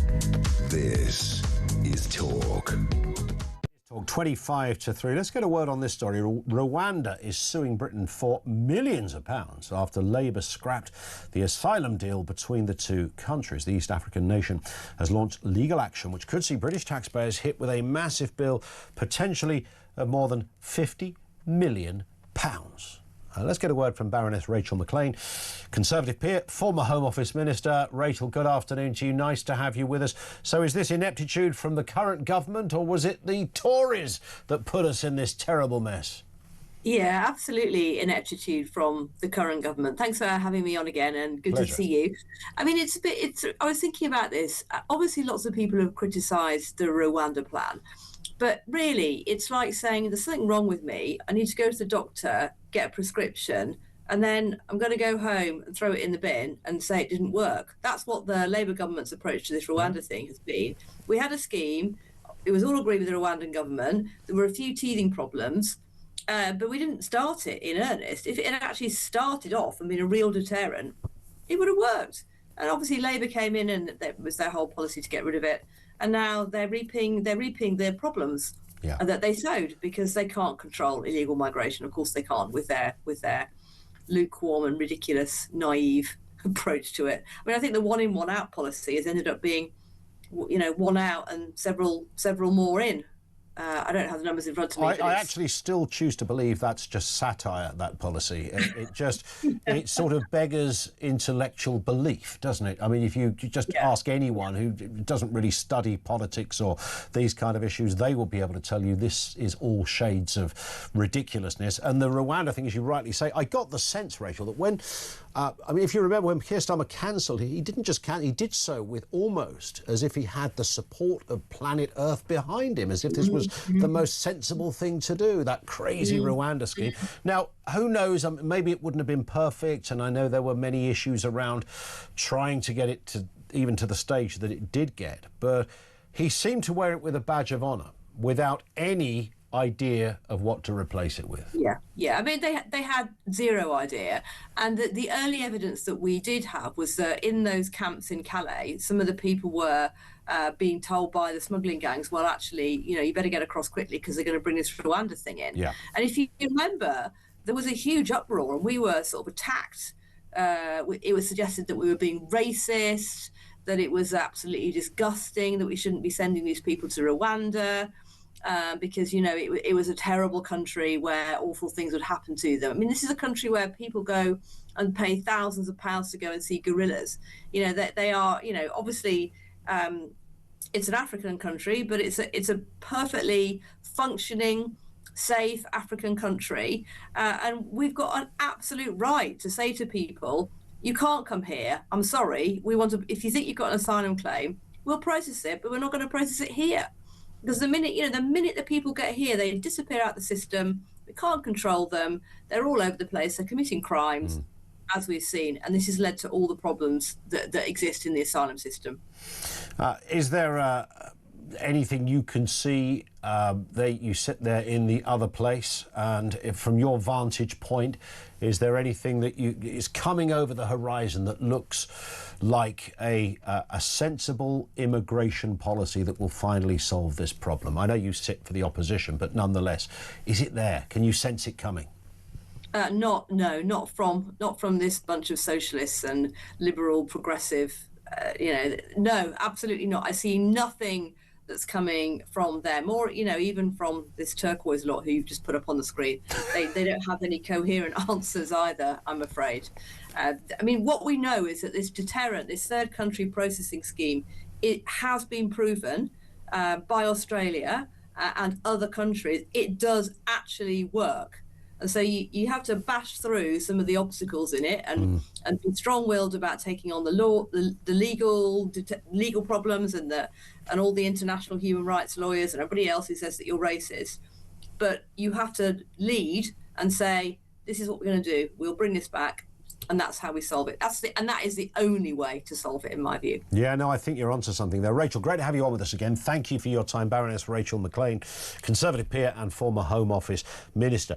That one of the problems, the biggest problems, as I saw it with Rwanda, is that, and I can scarcely believe this was going to be the case, but maybe over time it might have addressed it.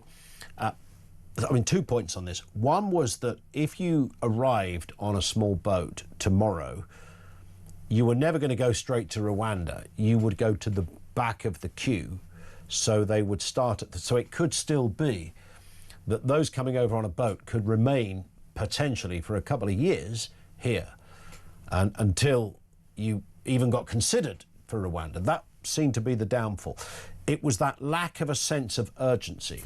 So it wasn't quite the Australian system, because in the Australian system, you never actually land in Australia. You're never allowed to go to Australia. Your boat is intercepted. Logistically, it's not the same thing. We can't completely compare it. I understand, we don't want a load of people dying in the channel, even if they shouldn't be here. I get that. I know some people are slightly tougher on that one, but I would suggest most people don't want to see anybody drowning as a result of it. But the idea is that you make it such a deterrent that nobody ever would. But you have to have something at this stage when people first arrive here. You should not be told, well, you might go to the Four Seasons, in which case you might eventually end up in a house of multiple occupancy. You might go to an army barracks. You've got You can do whatever you like while you're there, by the way. You can mooch around, you can go to Smith's or Boots or whatever you need to do. You can go for a drink in Wetherspoons if you fancy it. And that, to me, is so ridiculous. It's so bizarre that that could be your disposition when you arrive here. That would have remained the case even with Rwanda. So it wouldn't, Rwanda would have partly solved the problem, but it wouldn't have solved the whole problem. What you need is something that is closer to home to start with. So that's where you would go.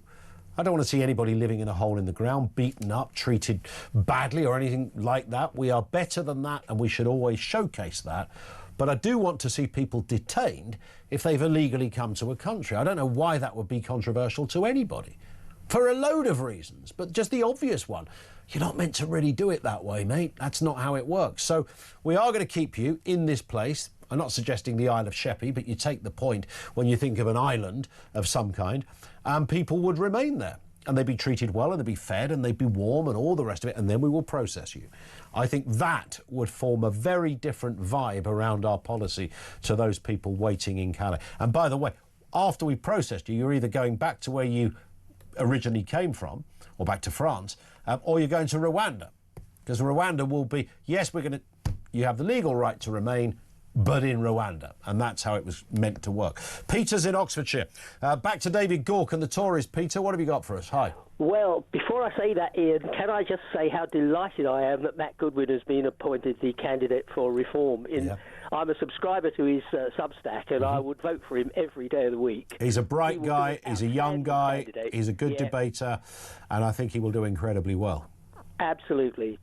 As far as the others are concerned, and David Gauke's comments, I think that the problem for the Tories, and this bunch of Tories like Ruth Davidson, Andy Street and David Gauke, I think their problem is they're pretty sound on the economy, but the problem is that in a sense they're social liberals.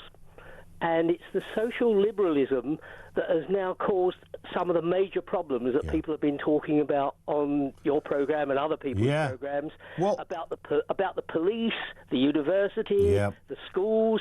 All these things are now seeping through into people's lives. I remember going to a selection candidate for a Conservative candidate, and his response was basically, it's only the economy. Everybody's only concerned about the economy. And to some extent, one sort of bought into that for a while. But I think it's now apparent that that is not the answer. I think social liberalism has allowed the extremists to permeate large sections of our institutions and our economy. And I think that that is the area where I think people think the country is broken.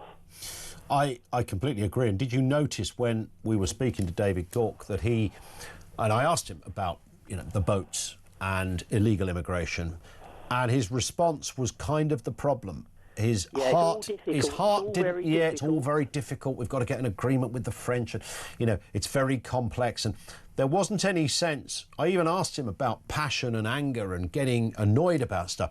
There was no sense of that. And I think people like Gauke, Dominic Grieve, even David Cameron to a degree, Boris Johnson certainly, they're quite relaxed about all of this. They don't say it out loud, but they don't see it as a fundamental problem. And they don't want to pull out of the ECHR either. Correct. I think there's a major problem there. And I think people now realise that although human rights sounds very cuddly and is very good, it is actually very, very oppressive.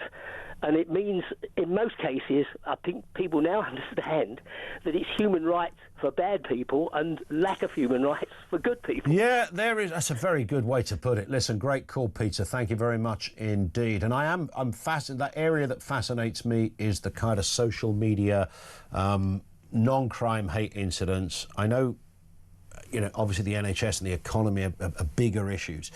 But I am fascinated by free speech versus responsible speech versus illegal speech. And, this idea that you can't say anything is not strictly true. But we have had people, without doubt, arrested on, with a lot of police response, taken away to a police station, locked in a cell.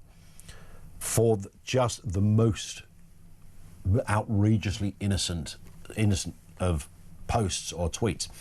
But simultaneously, does that therefore mean you can say, because there is a school of thought, you can say anything you like, but would you extend that and say, well, you can put it on a billboard, pay for a billboard in the town centre and write on it, immigrants go home? Is that all right? Are you allowed to do that? Because the police would go, well, no, you're not, because there's a level of incitement in that. It's not a very bright or decent way to have a serious debate. They would say that. Could you stand with a megaphone and say the same thing? You get nicked for it, right? You'd be inciting something.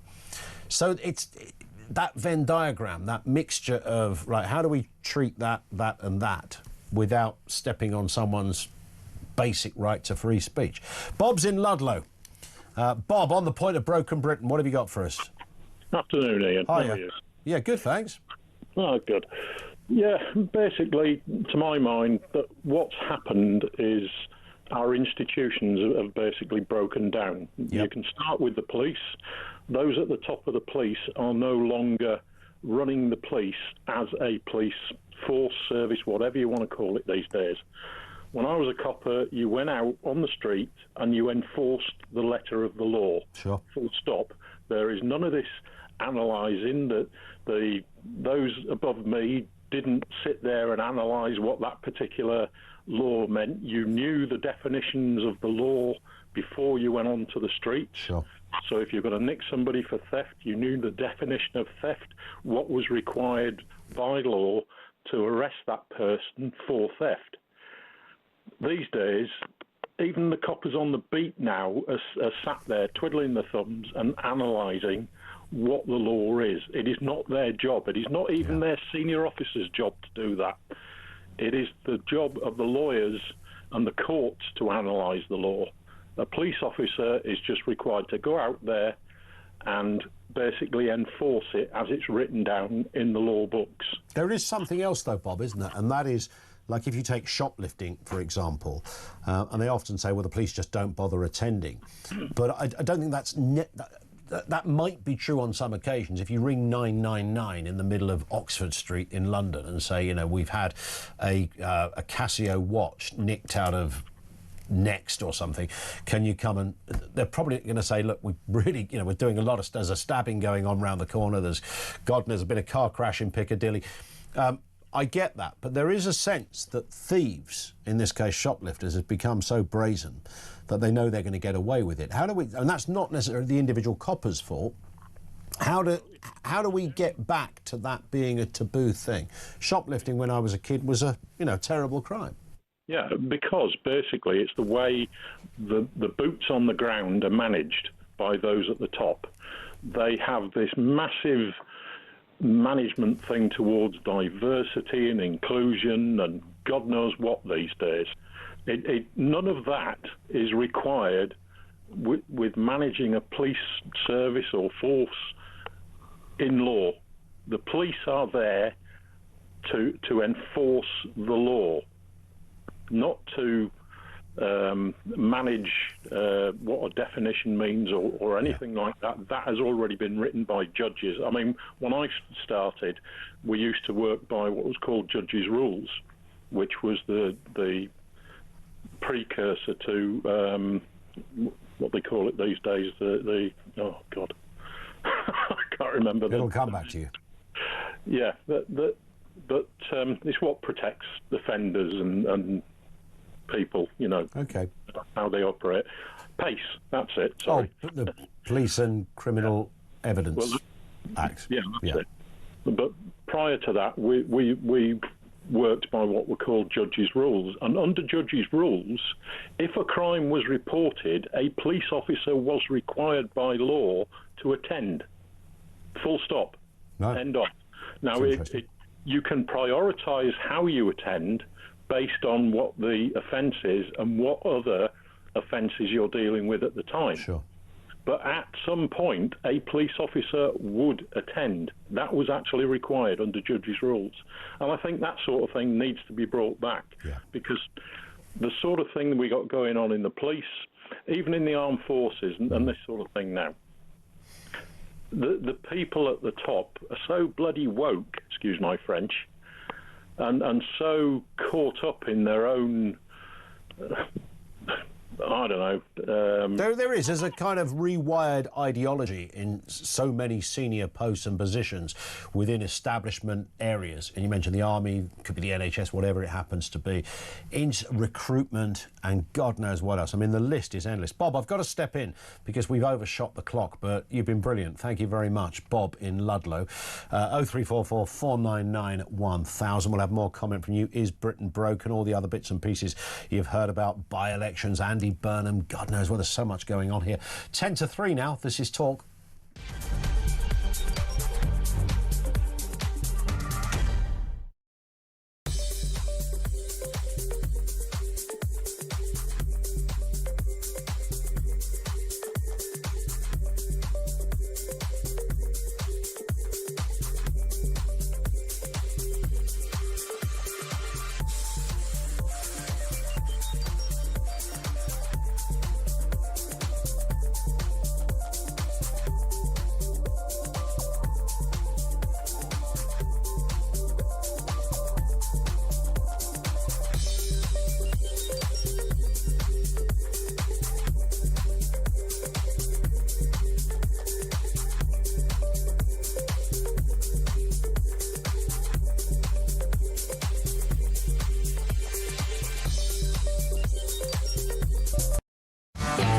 You can't try and snipe at the Conservatives for things that weren't our fault. Oh, I mean, I This haven't is got not one. time. Don't tell your big mate Donald Trump to tell his big mate Vladimir Putin to stop killing people. Then we can solve that problem like that. Won't be surprised to know I disagree. Why? Why do you disagree, though? Why do you want our young people left on the scrap heap? The court's time being wasted, laying down a ruling on what is a woman.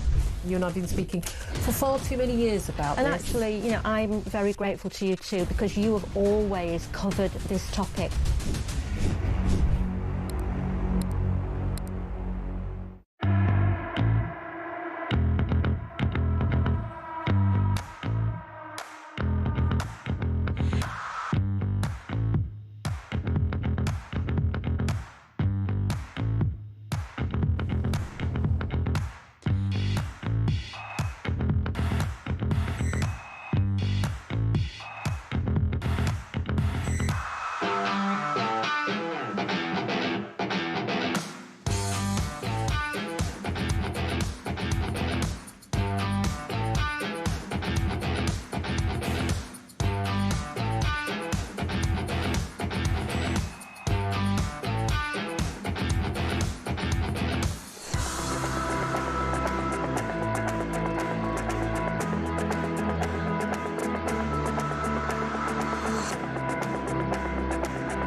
Across the UK, on DAB+, on YouTube, on your mobile, and on your side. This is Talk. It is Talk. We'll go back to the calls in a second. Nicola, don't go away. This one from Max in Warwickshire, who says, is Britain broken? Hell yes. Until we come out of the ECHR and we lose the losers, the Labour Party, it won't get fixed. Great show today. Max, thank you very much indeed for that. What did we do before we were debating, or before many of us had even heard of the ECHR, and we didn't have this problem? But I guess we didn't have sort of mass illegal immigration on the same level. And do you know what? People often talk about numbers, and they say, well, actually, the minute, you might be an illegal immigrant when you're floating across the channel, but the minute you get here, claim asylum, you cease to be illegal by law. Right, I understand that, but the point is that regardless of what the law says, no one with a straight face would say that is the correct law in this particular... The law is unfit for the purpose in this case. It's clearly not designed, this catch-all ECHR thing, to represent logic and common sense. And if it's not doing that, then someone's got to either change the law. Because we didn't have all of that before, and everyone was mostly relaxed about it. You get a bit of immigration here and there, and much of it is legal, and we understand that. People come and go, we understand that as well. Some people escape a war zone, we really do understand that. So, yeah. But then something exploded, and no one's going to tell me that that's not a point of concern. Like, big concern. But even if the numbers form the smallest part of the pie chart of immigration, it's representative. It represents the wider issue of the malaise we're talking about of broken Britain. That's the point. Before we talk to Nicola, Voice of Doom, day 4. It's the mystery voice. It's political. You have to identify a voice. Young, old, left, right, dead or alive. Who is this? This is your chance. It's very short. It's a bit of a stinker, but someone always knows it. Who is this? This is your chance. 87222. Message, don't call. 87222. If we get a right answer, we tell you after the news, only if you know who this is. This is your chance. There you go. Nicola in Guildford. What have you got for us, Nicola? Afternoon to you. Hello, hello. Hello, hello. Well, I was just really wanting to answer the question, do you believe Britain is broken? Yeah. Sadly, I very much think that it is completely broken. Okay. Really, I can't think of anything in the last 15 years, because we've now had over a year of Labour, plus the 14 years of the Conservatives, where there's been one decision that I have thought was sensible and the right decision, and quietly cheered it because it was the right decision. Everything has been unbelievably the opposite of what should have been decided, and now we have the result. I can't think of one aspect of our life in Britain at the moment that is actually functioning well and healthily. Everything from our education. The young are totally indoctrinated with this ludicrous revisionist history, which, I mean, is really harmful, I think, to them, because there's no counter-argument. They're just fed this utter nonsense, in my opinion. Then you've got the graduates, when they get to university, if they haven't already been indoctrinated enough when they are at school, when they get to university, they're indoctrinated all over again. There's hardly a right-leaning lecturer in any British university. So they're doubly indoctrinated. Then they're taking these degrees, that are really worth nothing. I know Blair started this thing about everybody should go to university, but it's insane, because we've got no artisans, we've got people doing degrees that they can't possibly get a job once they've got, because the degree is so useless. Yeah. So we've got, all these, 700,000 graduates out of work claiming benefit. I mean, that is the most horrific statistic. Yeah, we are, I was about to say we are broken, which brings us back to exactly where we began on that point. Nicola, great call. Thank you very much indeed. A well thought through list of the issues that are out there. I keep saying it's upside down. It's like a kind of hall of mirrors, one of those things where everything's a bit skew-iff and off balance and off centre. It's not making any sense. Someone put it right, please. Maybe someone will get the Voice of Doom. Do you know who this is? This is your chance. If you do, 87222. We're going to be back with you. More comment from you after the news at 3 o'clock.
across the UK, on DAB+, on YouTube, on your mobile, and on your side. This is Talk.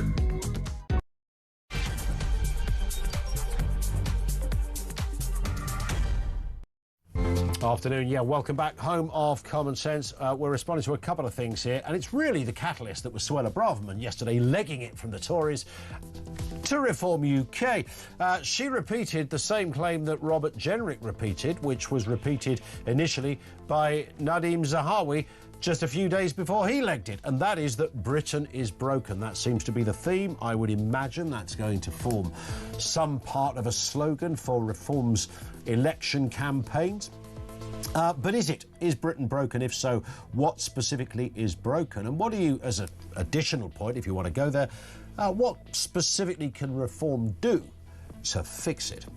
We're also responding to Andy Burnham, also remains in the headlines after 50 Labour MPs signed a letter urging Keir Starmer to reverse his decision to block Burnham's standing in the Gorton and Denton by-election. Mr Farage said no, but of course the election goes ahead. Matt Goodwin is the name that's been mentioned for Reform UK, a very effective, efficient, fairly persuasive young political operator. Can he do it? Now Burnham is out the picture. Is this Reforms to take? And also this afternoon, today marks Holocaust Memorial Day, held each year on the 27th of January. This commemorates the 6 million Jews murdered during the Holocaust. This year's theme is Bridging the Generations. We are naturally going to mark that and talk more about it in just a little while. Our lines are open, everything you need to know and all the breaking news right here on Talk. 0344 499 1000. One from Glenn, who says there's no point anyone taking over the government from Labour if this isn't the first thing they do. Sack all the top managers, or whatever you call them, in the civil service. They run everything, and if you don't change them, you're wasting your time. Nothing will change. Do you know the problem with that? Because I almost instinctively want to go, yeah, well, that's it, isn't it?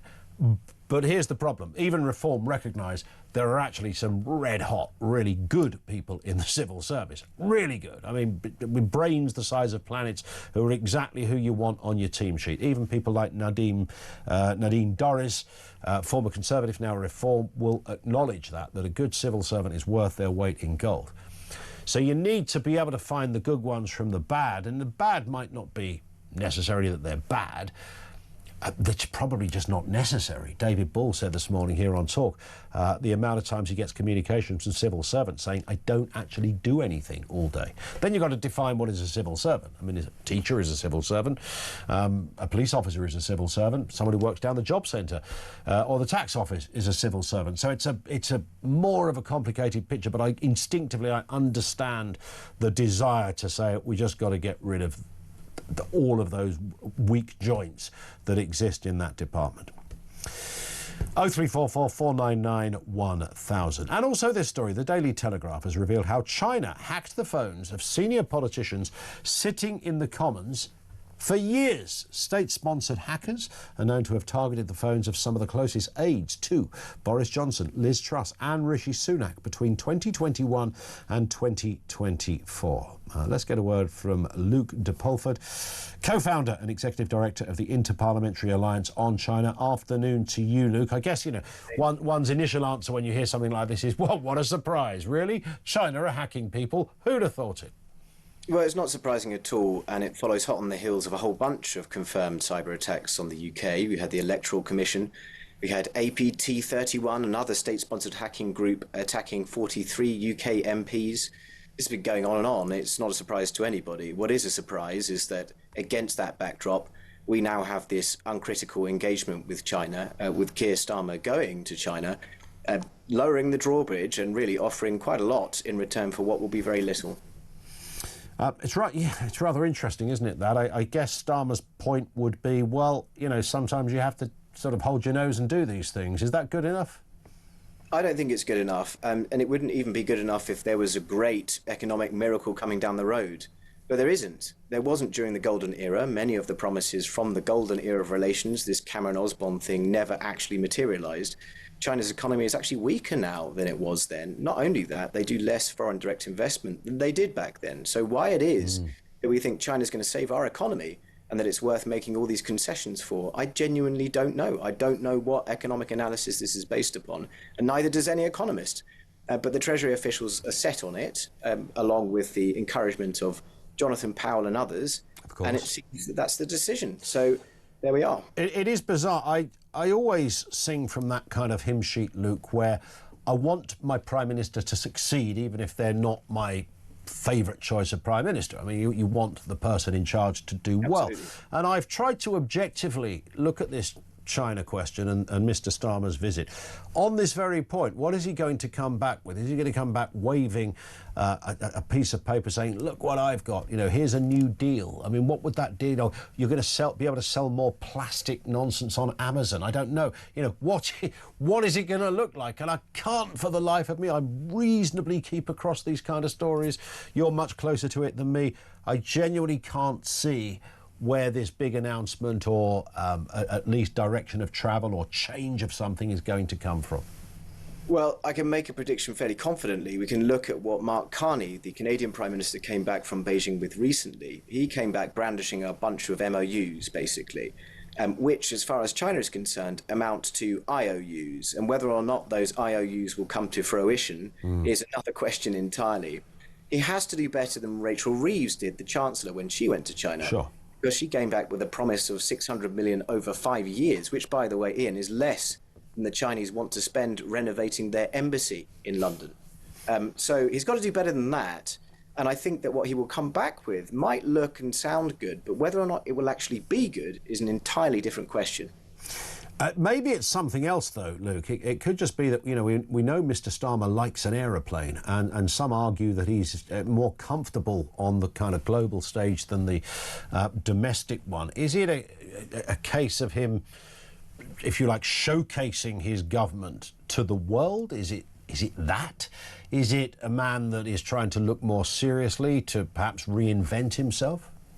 I don't know about that. I would be in favour, particularly at the moment, of engagement more broadly, even engagement with people we don't agree with. I think that that's important, and I think the UK must be engaging with China. But we have to engage with China as it really is, not as we hoped that they would become when they joined the World Trade Organization back in the early noughties, when everybody naively thought they'll open up and they'll democratize, and they did the opposite. We're not in that situation anymore, and we absolutely should not signal to China that we'll capitulate like this in order to pursue this kind of fig leaf of economic preferment. You know, the government's policy around China, they say, is a 3 C's policy. They say they want to cooperate, challenge, and compete. And I think it's much more accurate to describe it as a cover-up, cave-in and cash-out policy. That's what we've seen so far. And we've got to do much better for the benefit of the UK's national security, apart from anything else. On that point, back to where we began, Luke, this idea of targeting phones, no surprise there. It's gone on for years. Obviously, China aren't the only people that do this, etc. But on what level do we understand this kind of thing to be happening? I mean, is this industrial scale stuff? Is it like once in a while some fella sitting in a transit van round the corner from Parliament somehow manages to, you know, beam in a signal and get some data? What are we talking about here? Well, you know, the phone hacking thing, it's pretty difficult to estimate just how broad that is. I mean, China's intelligence collections operations are reckoned to be the second largest in the world and possibly the most sophisticated. But that isn't where their influence and interference operations end. They're much broader than that. And I would remind your listeners of the conclusions of Parliament's most senior committee and their report on China in 2023. This is the Intelligence and Security Committee. They said that China, particularly through what's called the United Front, had penetrated every sector of the United Kingdom economy. And that's without even looking at social media, which is algorithmically manipulated by Chinese companies to promote certain things and to diminish others. This is very serious, unrestricted warfare that we're seeing here. The manipulation of our way of life, the attempt to change our institutions to make them more amenable to the foreign policy of the CCP. That should worry us a lot, and we should be relying on our Prime Minister to raise that and to defend against that risk. And it's a fair point to finish on. Luke, thank you very much indeed for your time, Sir. Luke de Pulford, co-founder, executive director of the Interparliamentary Alliance on China. We'll start to see those photographs over the next couple of days of President Xi and Starmer pressing the flesh. It'll be smiles all round. But you are forced to ask the question. I was looking at this morning and thinking, what could... It's not going to be a trade deal. What is the specific purpose of Starmer visiting China, other than to, you know, we're not your enemy? Well, they've said all of that before, but they kind of are a little bit, the government, not the people. I mean, this is a particularly brutal, still, communist regime that, frankly, if you look down the bullet point list of some of the things that they are responsible for, even today, it's pretty grim stuff, and it's ongoing. Thoughts on that, and of course we'll report in once we find out exactly what it is that Starmer's been given by the Chinese. Don't hold your breath.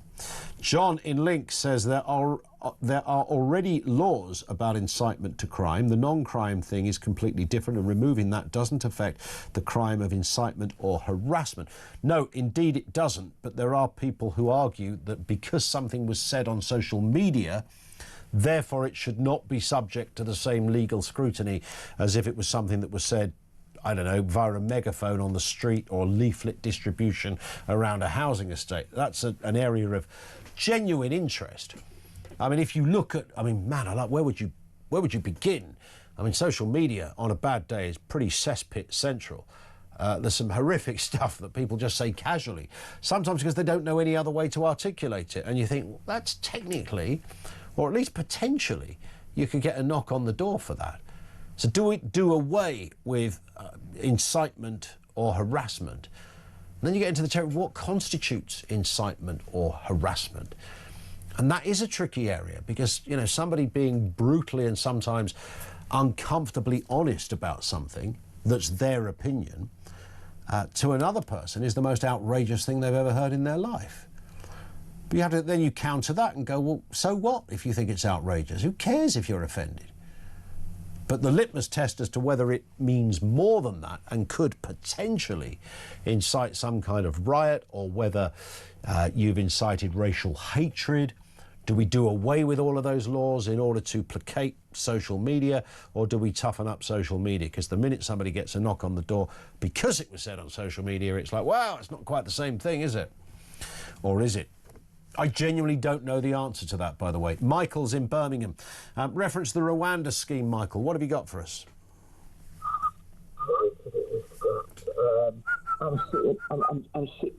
I'm sitting here now looking at a picture of myself in Kigali, Rwanda. It's a magnificent country. Mm-hmm. Been there many times. Nice.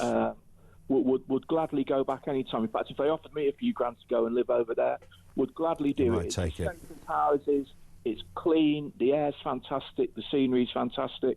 So all this stuff about it, and it's well policed. All this stuff about it being unsafe is complete and utter gibberish. And of course, our wonderful Prime Minister, when he goes and sits and watches a football match every now and again, will see his own team, whose main sponsors extolling the virtues of going to visit Rwanda. So that's a good point. Why does nobody ever say that? Why does nobody ever point it out to that clown? Yeah, your team literally do business with this country. Well, the country which you think is unsafe, your team says... But he also, it was a bit more than that, wasn't it? He seemed to believe, Starmer seemed to believe he was on a kind of crest of a wave. He just got this thumping majority and he came in, and I think it was day one. He went, and of course, we're going to get rid of this ridiculous Rwanda scheme.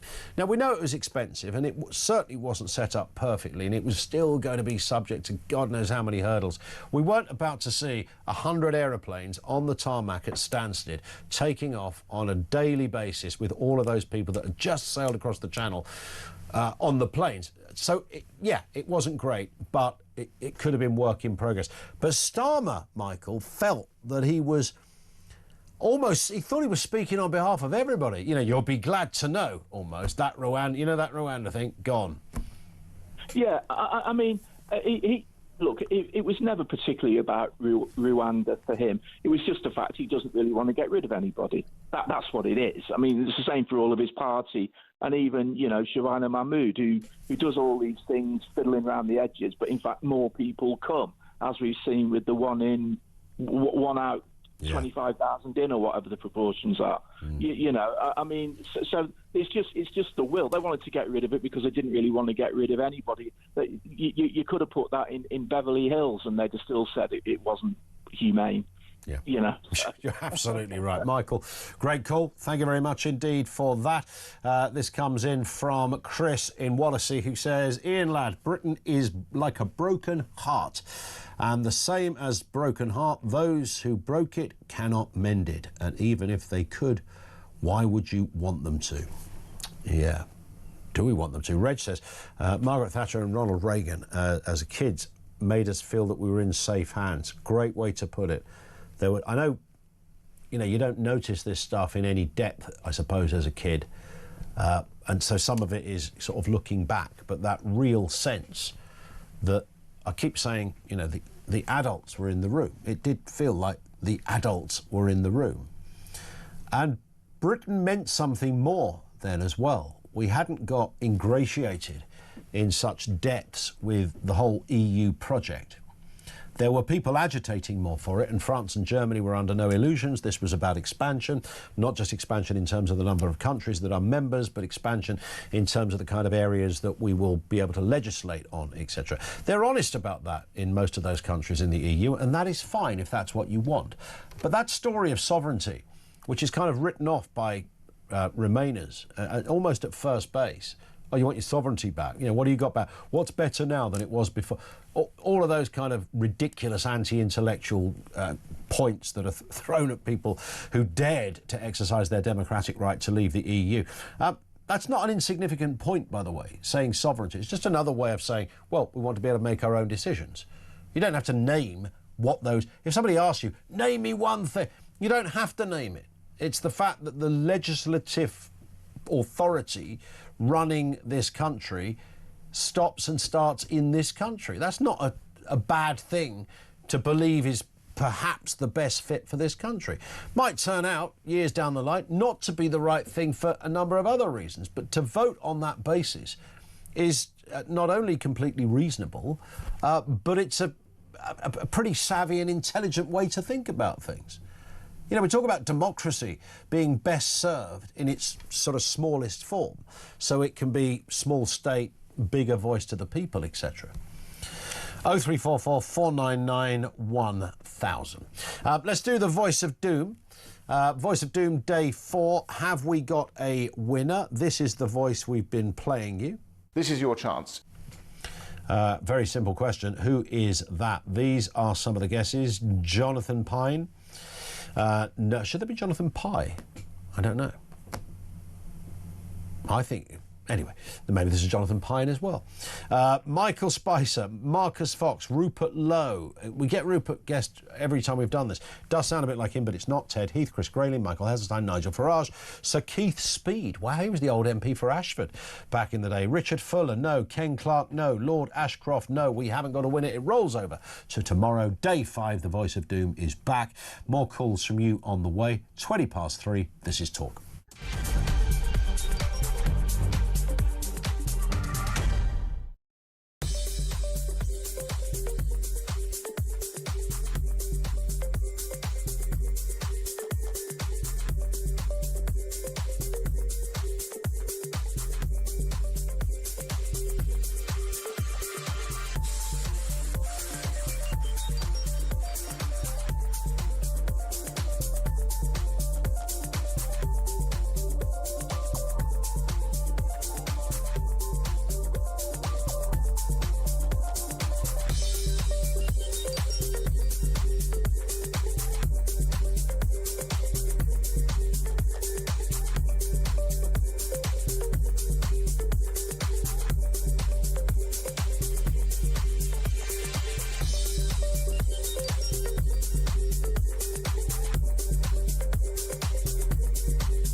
you can't try and snipe at the Conservatives for things that weren't our fault. Oh, I mean, I This haven't is got not one. time. Tell your big mate Donald Trump to tell his big mate Vladimir Putin to stop killing people. Then we can solve that problem like that. Won't be surprised to know I disagree. Why do you disagree, though? Why do you want our young people left on the scrap heap? The court's time being wasted, laying down a ruling on what is a woman. You and I have been speaking for far too many years about And this. actually, you know, I'm very grateful to you too, because you have always covered this topic.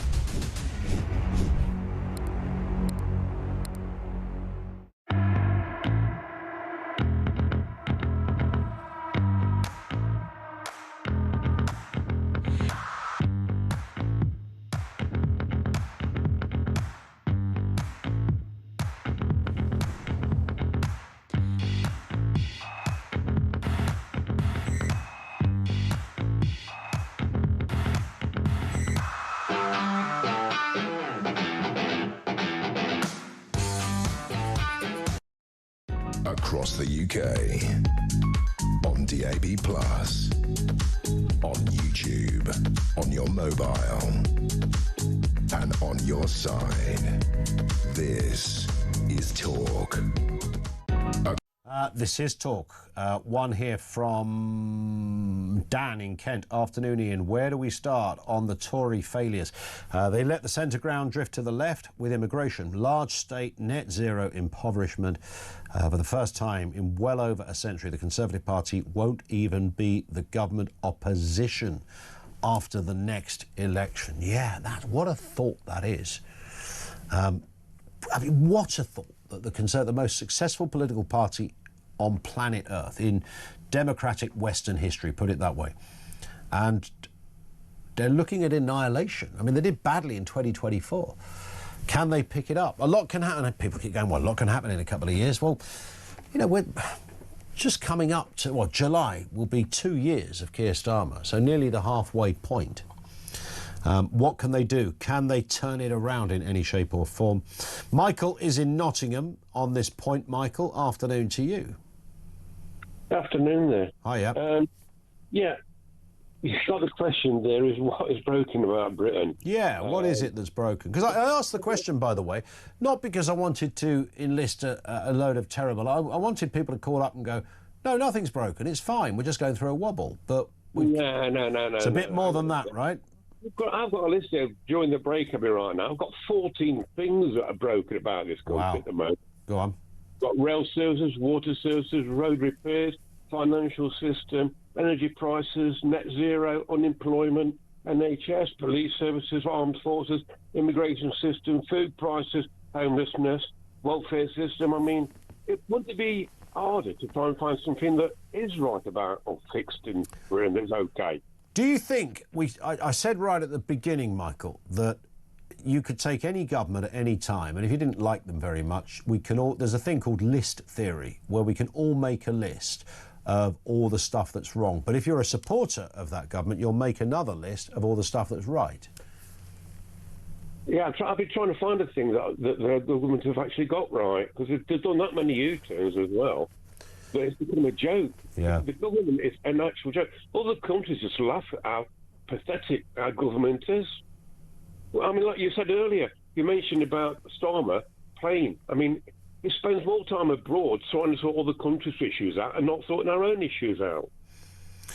Do you think there's and this is a wild kind of theory, do you think this is done on purpose by Starmer, or are they just hopeless? And I think the people who are just being pushed down and down and down so that they'll accept anything that's any better than what they've got. Yeah.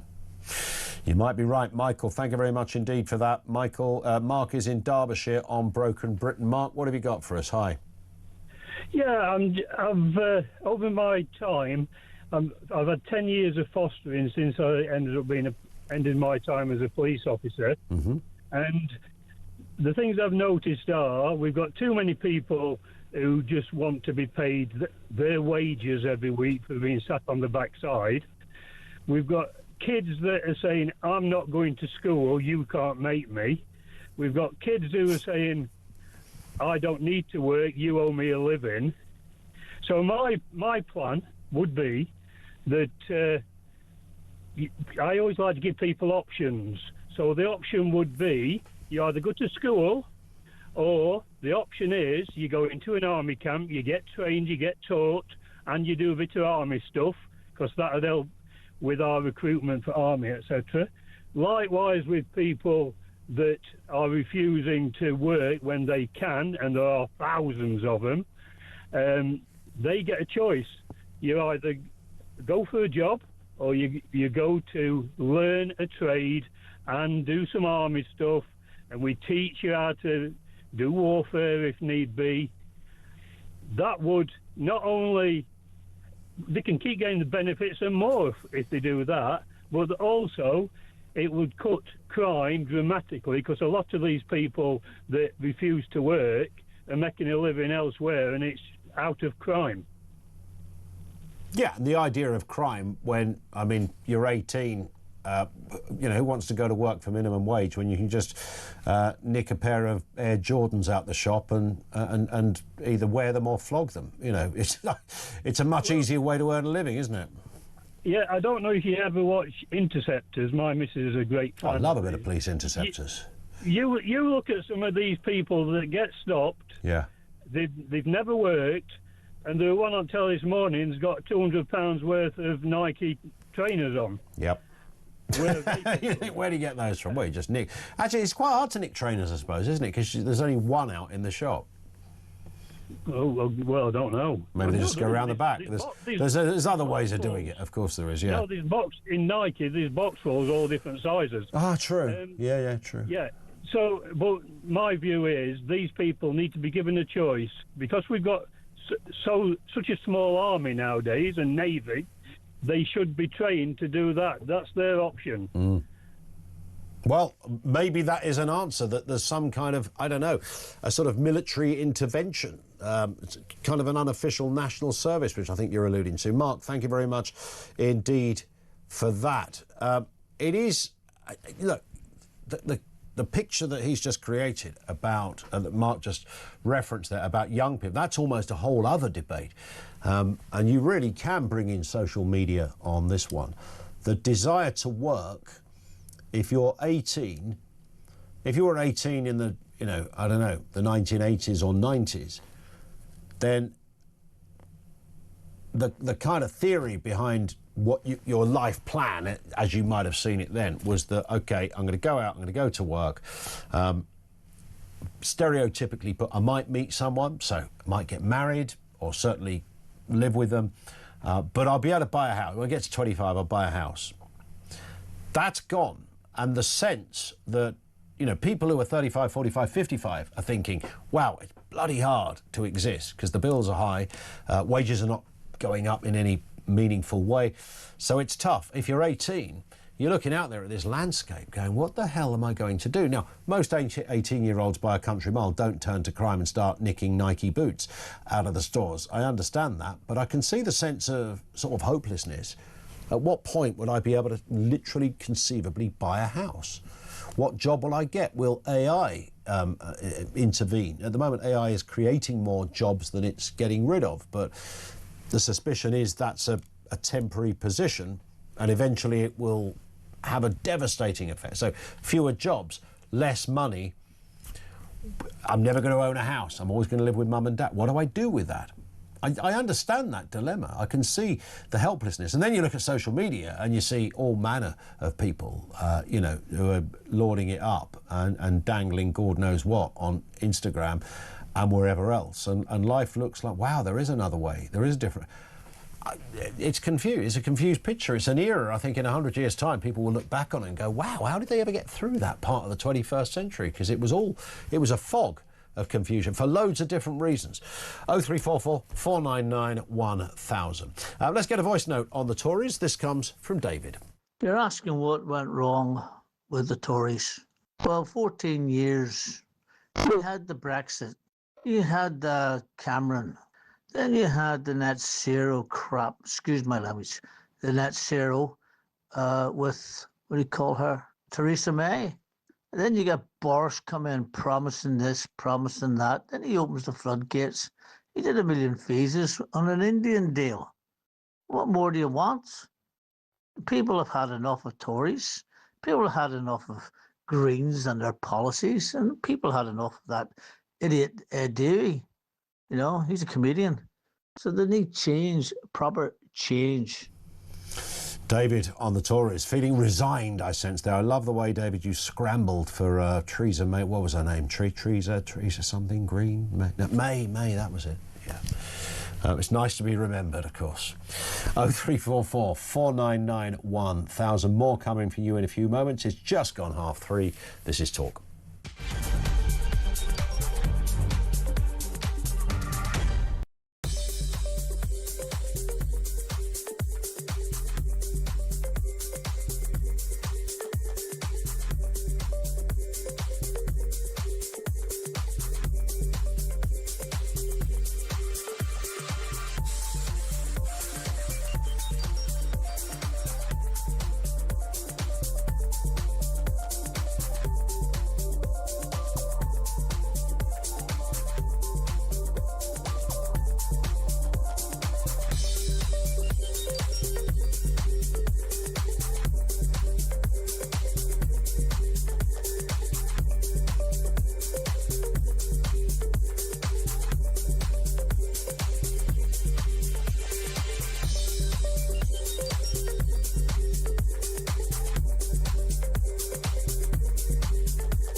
Across the UK, on DAB+, on YouTube, on your mobile, and on your side. This is Talk. Tonight from 10 on Talk, Petrie is back and it's an absolute beauty. Lots to get through here, including this story. Education Secretary Bridget Phillipson has warned that kids should not be using their phones in school at all, not even as calculators. She also noted how Ofsted will assess schools on their phone-free ability and also told teachers not to use phones themselves in front of children. I get it. Let's speak with Adam Whitlock, Deputy Head Teacher. Alan, afternoon to you. I mean, I don't know how many times in the old staff room there you have this debate about phones. I'd imagine 6,000 times a week. It's not gone away for a couple of years and it's not going away anytime soon. It's still a very live issue and confusing to almost every teacher, head teacher, school and education authority. Absolutely. I mean, I think schools have been doing this and talking about this for a very long time. There's some idea around, I think nearly 90% of schools in the UK already ban phones in some way. I think the issue is around the guidance and the clarity as to what's the support that schools and heads are given to be able to do this. I've come from schools, in the last 3 schools I've worked in, we've had phones banned. In my current school, we take the phones off the students in the morning, we give them back to them at the end of the day. That works well. But I think the issue is, one, some people say that we should go further and we should make it legislative law. I don't believe that. I don't think we need more legislation around this. I think we just need better support from the government. All they've done is brought out more guidance. I'm not sure that's helpful. I think heads want things like money for the pouches where they need to store the phones, better guidance around what happens. It's actually not the students that tend to kick off. It's actually the parents sometimes that say, oh, you know, they need their phone on them. What if I need to contact them? You know, you phone the school, you don't phone your child. So in my view, I think we're already seeing phones banned. I'm certainly for, by the way, the Australian view of ban social media under the age of 16. That would be my personal view on that. I think that will help and go a long way. But yeah, that's where I sit on the issue. I think no legislation needed, but better, clearer support and guidance. And one thing, definitely not asking Ofsted to inspect schools based on their phone policy. Of the inspection process. That's ridiculous. I can understand the resistance of that from your profession as well. And of course, it is tricky. My boy is year 7, so he's 12. They've got a smartphone ban on year 7 and year 8. You can have a brick phone, which you can't use, but you can keep it in your bag. But one of the issues they have, which is not a school issue, is on the school bus, because a lot of them go on a coach to school. And of course, the school are not strictly mean, it's a bit of a grey area, this one, but not strictly responsible for what happens on a bus, and they're certainly not responsible for what happens when you get home. So there is a reasonable argument. The biggest issue with phones for kids actually is no longer in school, but probably at home. And that's why I think the social media ban under 16, etc., is actually more of a topic of conversation and something that needs to really be thought about carefully. Schools actually, you're right, a lot of the issues that they deal with around safeguarding, around behaviour, to do with phones and social media, all takes place outside of the school building. But it all comes into the school playground. It's the reason the fight happens the next day or something like that. So that's really what we're dealing with here. That is definitely the problem, isn't it? It's the some friends of ours. In fact, they cited as WhatsApp as being one of the greatest offenders, and I understand their reasoning. Obviously, we can talk about horrendous things that people might see on X or Facebook, Snapchat, whatever. But their point was that they were, their daughter was in this, huge group of almost the entire year of girls was in this group. You can only imagine what that threw up of an evening. But of course, amidst all the, mischief and maybe, spicy language, there were genuine bully problems, and girls were waking up in the middle of the night to check their phone in case they'd been mentioned. I mean, that's no way for a kid to be existing. That's right, and this is why parents need a lot more support around it, which is why I think, banning social media under 16 is going to help parents a lot more. I mean, there's lots of arguments about it going underground, and students are still going to find ways to get hold of things. But, young people, they need phones today for safety, but also they need to be protected from the phones as well. And you're absolutely right. A lot of the issues that we're facing safeguarding-wise across schools in the country is to do with bullying, is to do with exposure to pornography, is to do with AI, and its sort of abuse and misuse. There's just so many things, and as we know, sadly, it's led to a number of people, ending their lives as a consequence of this. And so we've got to find preemptive ways to really address these issues, and it's not enough really just doing it in a PSHE session in the school. That's the kind of support that really schools need, and parents also need, from the government. I just don't think Ofsted is going to cut it really in this new guidance. Indeed, I think you're right on that, Adam. Great to have you with us, sir. Thank you very much indeed for your time. Adam Whitlock, Deputy Head Teacher, with us on the programme. Every time I interview a teacher, I always have that feeling that I'm still at school. And it's like, oh, he's a teacher, right, but his shirt tucked in, and all of that caper. Let's get a word on this from Dave in Blackpool on mobile phones. What have you got for us, Dave? Afternoon to you. Hello, good afternoon to you, young fella. Hi, yep. You're talking about mobile phones in school and they are judging in Parliament. Yeah, you watch Parliament. How many MPs do you see scrolling through their phones, not listening to the debate? They don't seem interested. They're all on their phones. Should we not ban mobile phones? In Parliament? In Parliament. It is. I think they must have had discussions on this. Now, their answer is they're not on their phones playing Wordle or watching YouTube. They're on their phones because that's where they do all their business. That's where they get in texts and messages from their office. And that was caught using... Yes, there was the tractable. However, what did they do before the phone? I mean, were they unable to function as MPs then that they can now? So it's not a great excuse. So I'd agree. Attention. They paid attention to all the things that was going on. You look at an half-empty Parliament, 90% of them are scrolling through their phones. Are they all looking at parliamentary business? I wonder. Dave, thank you very much indeed for that. Another David in the Cotswolds says, well, I can't figure out if Britain is broken, then how did it break? When did this malaise set in and we became this? Was it the launch of the single market in 1993? Was it when we got dial-up access to the World Wide Web in 92 and we could see the world and they could see us? Or is there something darker going on? I remember Angela Merkel throwing open the doors of Germany in 2015, and I noticed today Sanchez in Spain is giving 500,000 illegal immigrants citizenship. Is Britain broken, or is there a grand plan to collapse Europe, says David. Yeah, there's some... God, I don't even know where to start on this. Such good points there. Merkel's open gate policy, which I think was about $1 million, was it $1 million or was she offering up to $1 million? But these were huge numbers, and I think largely of Syrian origin because of the war there. Now, I mean, people often argue that Germany has a particular kind of guilt when it comes to issues around how you treat other groups for obvious historic reasons. 1.1 million was the number, I've just been told.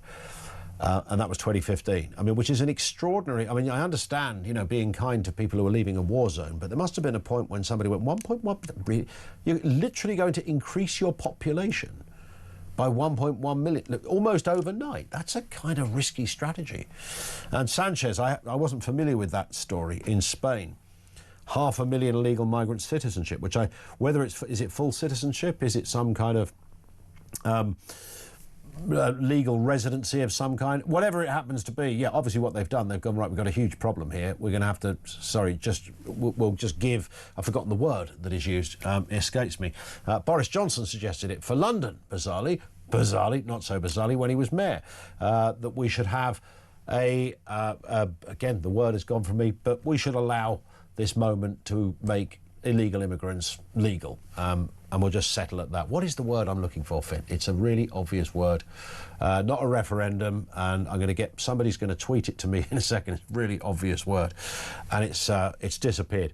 But we'll do that. We'll just give citizenship to this group of people, and then we can start from scratch. That's the kind of theory. So we're never going to solve this problem. We're never going to get over this problem. We're never going to deport all the people that shouldn't be here. So straight away, we'll go straight for the jugular, and we'll allow X amount of people to remain here, and then we'll get tough on this. And I'm not absolutely sure it has ever fully worked. Clive is in Doncaster. Clive, what are you thinking? Hi. Hi, afternoon, Ian. Yeah, regarding what's broken in Britain, I feel it's the governments have broke the will of the people. We don't feel like we're worth anything anymore. You know, a land crop Britain getting up and doing everything we can every morning, but we just feel like we're getting nowhere. Yeah. And we're just getting trodden on by consecutive governments.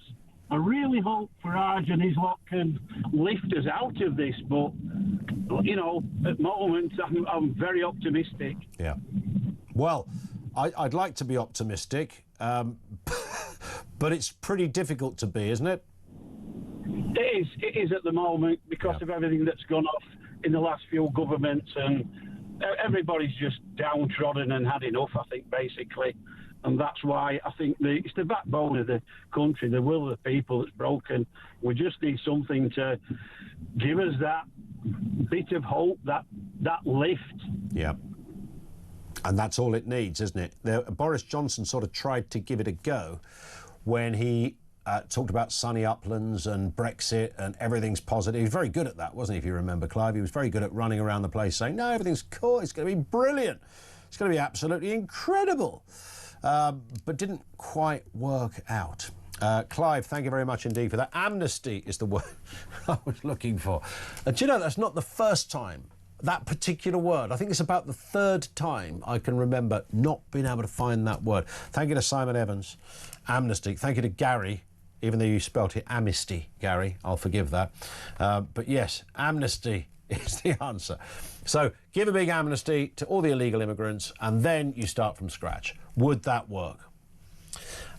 So that's the story of Spain. Spain is set to grant legal residency to around 500,000 undocumented migrants through an extraordinary regularisation process, the government has announced. The measure to be approved by the Council of Ministers on Tuesday, January 27th, that's today, via royal decree, aims to guarantee rights and prove legal certainty to an existing social reality, according to the official statement. So I think the existing social reality is we got 500,000 people that are not meant to be here.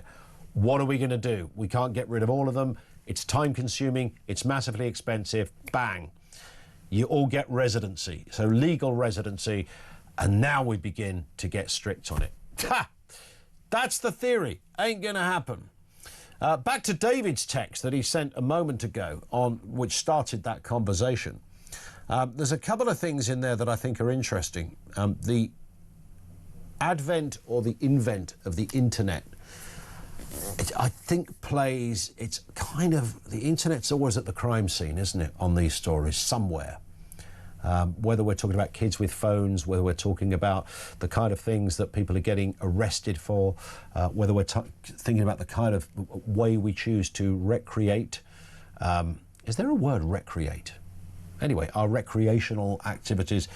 The internet is always there, ever present, just lurking in the shadows sometimes. The internet has changed our world view. I think there's a lot of that. What seemed impossible is no longer impossible. We've got instant gratification. That's another phrase, isn't it? That's the other thing the internet has brought us. You never wait for a TV program. You never think about, oh, I hope I don't miss that program. You're not going to miss it. Unless you want to watch it live. It might be a match or a bloke shinning up a skyscraper in Taiwan. It could be that. But generally speaking, you don't miss anything.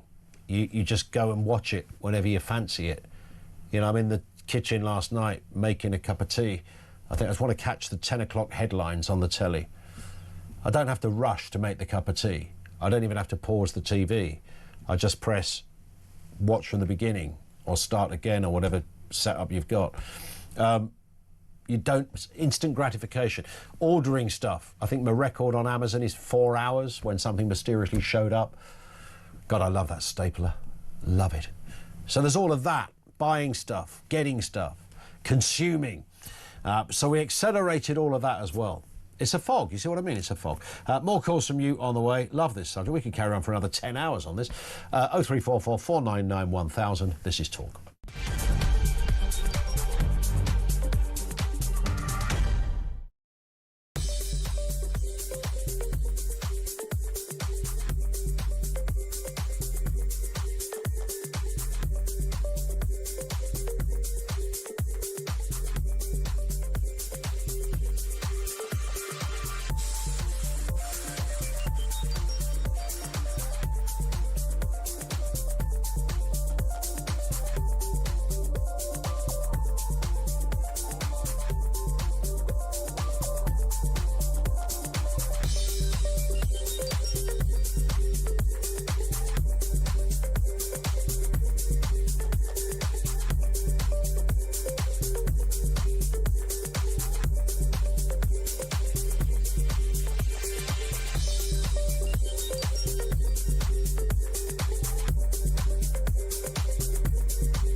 Welcome to Down the Local, the show that goes from pub to pub across the country, speaking to the punters about the subjects driving us all nuts at the moment.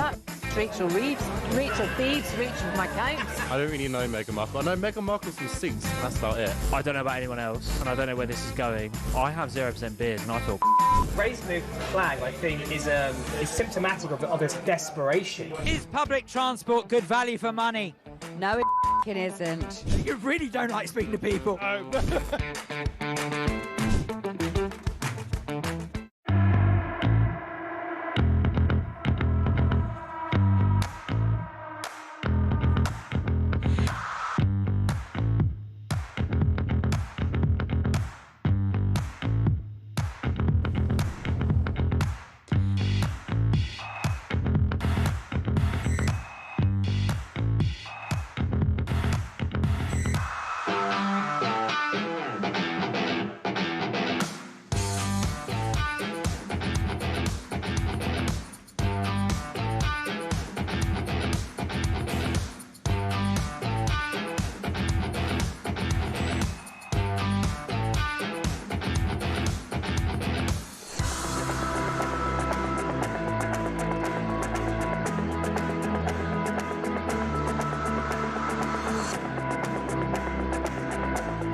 across the UK, on DAB+, on YouTube, on your mobile, and on your side. This is Talk. It is Talk, 0344 499 1000. As I mentioned earlier, and I think you're aware of this, today marks Holocaust Memorial Day. Held each year on the 27th of January. It commemorates the 6 million Jews murdered during the Holocaust. This year's theme is called Bridging the Generations. Let's speak to Michelle Coulter-Woods, who is Israel's Special Envoy for Combating Anti-Semitism. Good afternoon to you. Nice to have you with us. Just explain, which is a question that does come up regularly, why it is still important that we remember this day. Thank you. First of all, thank you, Ian, for giving this day some time to talk about it. And just to say, I'm Israel's former Special Envoy for Combating Anti-Semitism. Okay, happy to clarify that point. Yes, and I will say, look, we just marked, as you said, 81 years. The commemoration of International Holocaust Remembrance Day marks the liberation of Auschwitz-Birkenau, 81 years on January 27th. We commemorate the 6 million Jews who were murdered then in the Holocaust, systematically so, and we remember the past in order to be able to identify the threats in the present to prevent the recurrence of atrocities in the future in what we know of as the pledge of never again.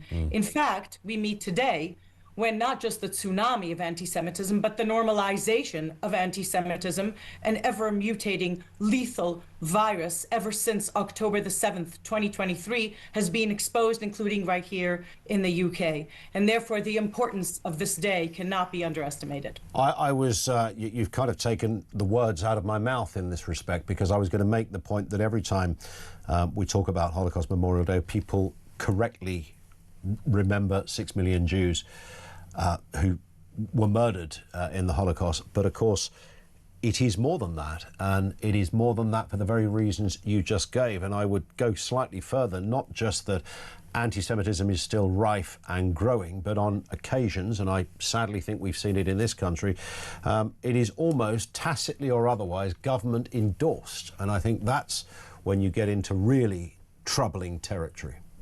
Look, we have to be very clear, Ian. There is a definition of anti-Semitism, the International Holocaust Remembrance Alliance definition of anti-Semitism, the result of a very long democratic process adopted by more than 40 countries, including the UK. Now, that definition, including its 11 examples, enable to identify all strains of this ever-mutating lethal virus that the former chief rabbi of the UK, the late Rabbi Sachs, actually very much warned anti-Semitism as the most reliable sign of a major threat to humanity, freedom, and the dignity of difference. Therefore, if we do not identify all of its strains and allow its modern, mainstream, as you've said, normalized strains to run rampant, and I'll name it, the strain of anti-Zionism, the strain that denies the Jewish nation state very right to exist, in which, for the last 2 years since October the 7th, we've been exposed across governments, universities, online and social media spaces, and the streets that have basically called for the annihilation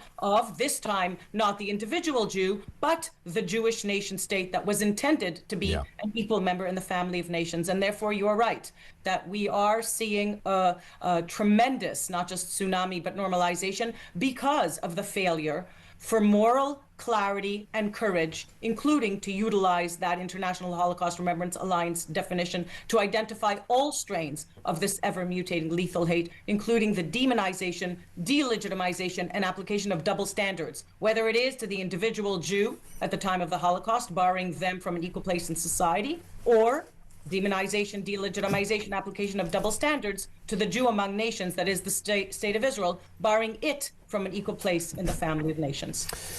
You've put it very powerfully. Michelle, thank you very much indeed for your time. And they are many of the reasons, and there are others as to why this day should, of course, continue. That is Michelle Coulter-Woods, who is Israel's former Special Envoy for Combating Anti-Semitism. Today marks Holocaust Memorial Day Monday, 27th of January. Please digest that and consider not just the obvious headlines around that, but the many others that she just alluded to.